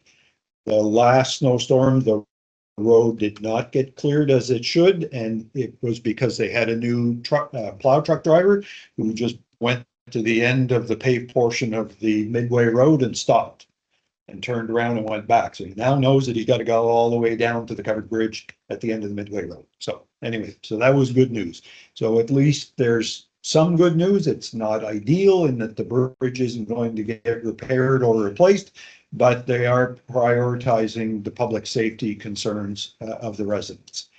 And lastly, as has been mentioned by others, this will be our last public meeting, regularly scheduled public meeting of 2024. I therefore wish to wish all residents and business owners a happy and safe holiday season and a prosperous new year.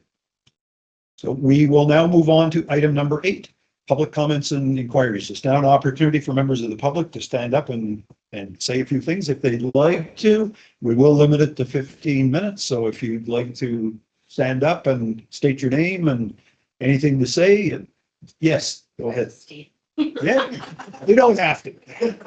I just want to say thank you to the administration and to council for working so hard to help us for liability insurance. I think what you guys are doing with the rec committee sounds fantastic, and yeah, we're just really looking forward to it. So thank you for helping us out. You're welcome. Yes. I just want to reiterate how important this issue around the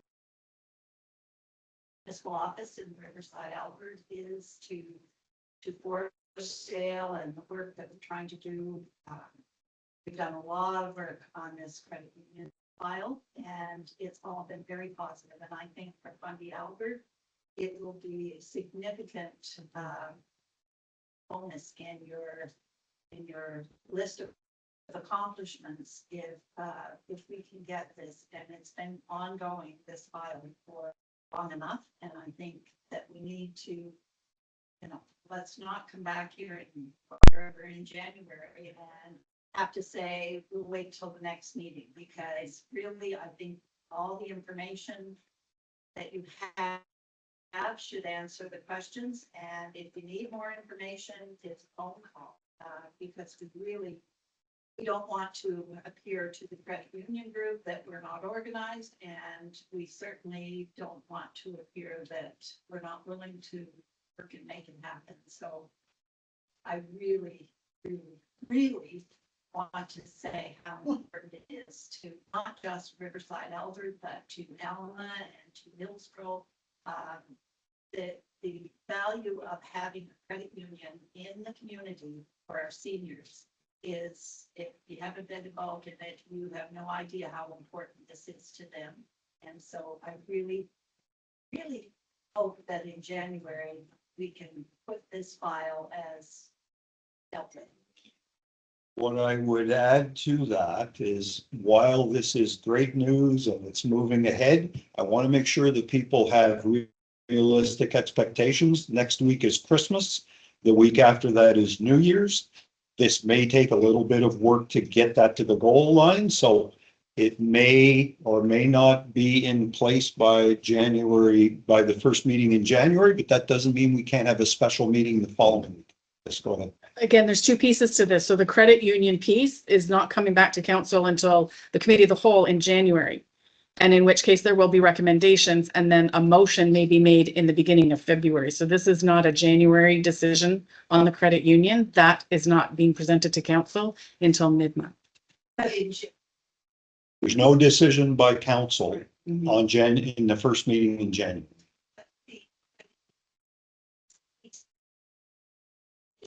Made on the lease because the credit union is down the road a bit. There's, roof has to use it for the storage, which is what the initial need is immediate. There has to be, maintenance on the building. So until we know that we're going to have a lease, we can't go ahead and do the work that's needed. So yes, the 12-month lease, if we're going with the 12 months, can be decided at the January meeting. But just to can I speak? Yes, Mayor. So just to reiterate, I think what I'm gathering that Mrs. Weir is, it's all one. We're kind of separating it for our purposes. I see that now. But the lease is important to the credit union, that they've secured a place for the head office. So if they're not in a partnership with the municipality to say, yes, we can give the lease with an option to buy, they're going to be held up in their process at the other side. So it's kind of a part and parcel.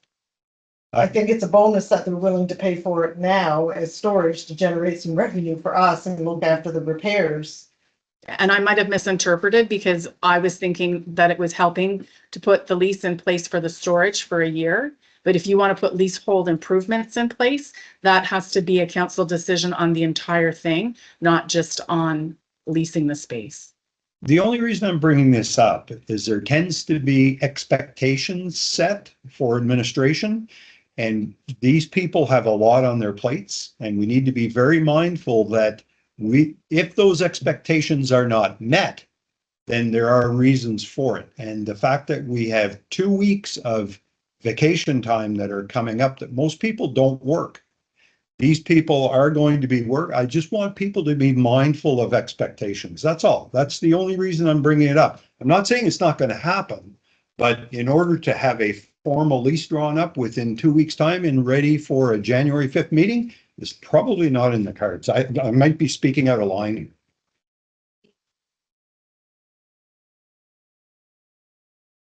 It's that has been on quite a long time, and it feels like there hasn't been a decision made, and we feel like we're saying the same things and asking for the same things constantly.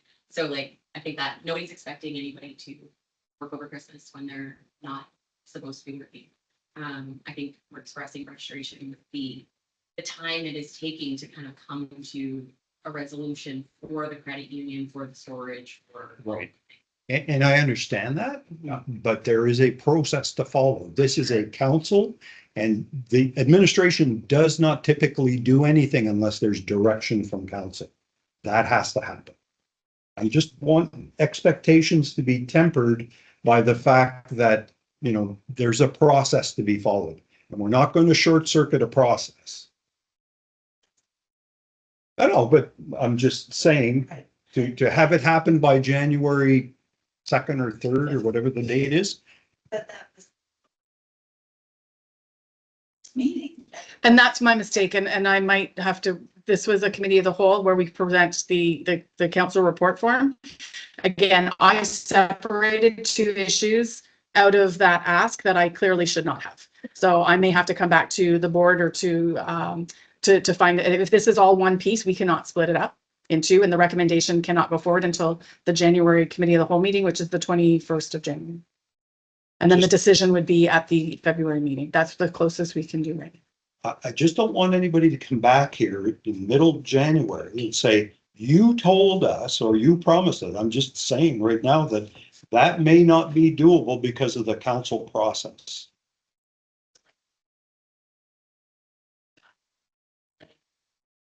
And perhaps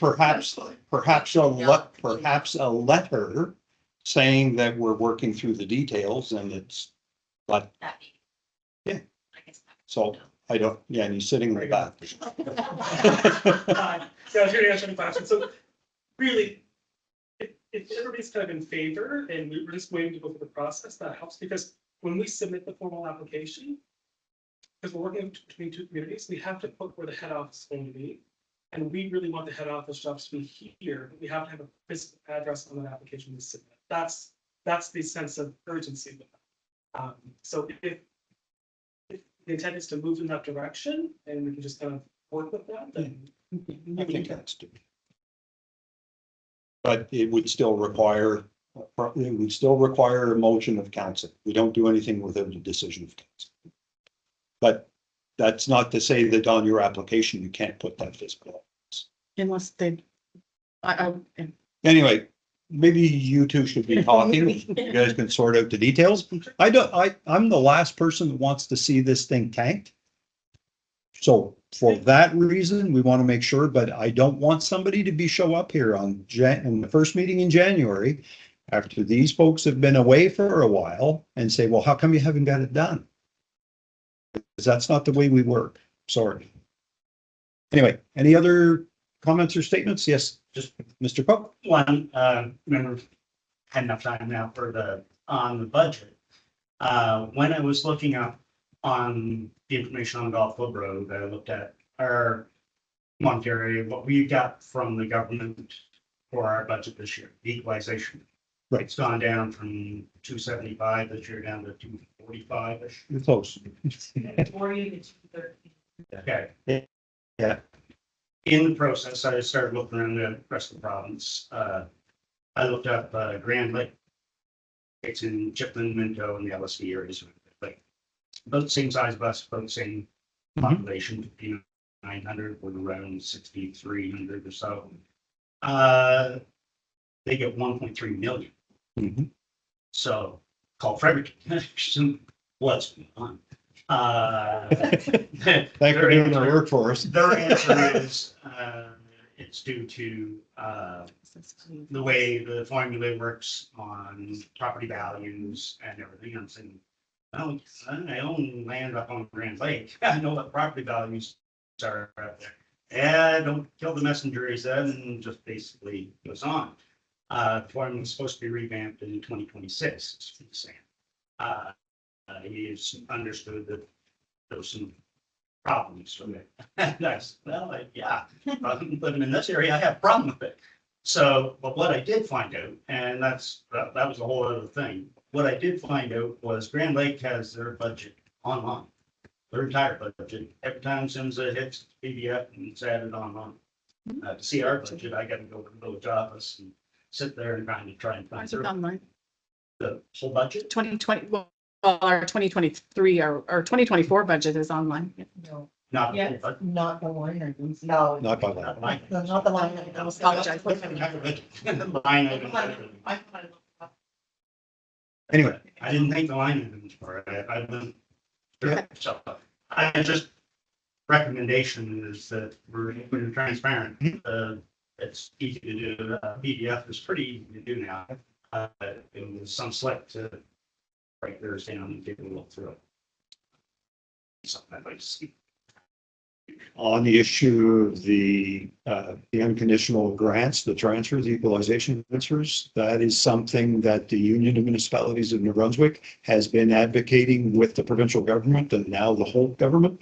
There needs to be a whole revamping of how that's done. As an example, I scratch my head when I see that the town of Riverview gets 1.9 million in equalization grants, yet they're reducing their tax rates. So that kind of indicates to me that they've experienced tremendous growth compared to us, and they're getting way more money than we are for equalization grants. It's just an example. It's just to show that there seems to be inconsistencies with the way the equalization When I grants. seen theirs, So, yeah, I agree with you 100%. And I thought it right away, and she put me in touch with the department. So, yeah, that'd be nice to see. All right, thanks. Anyone else? Yes, ma'am.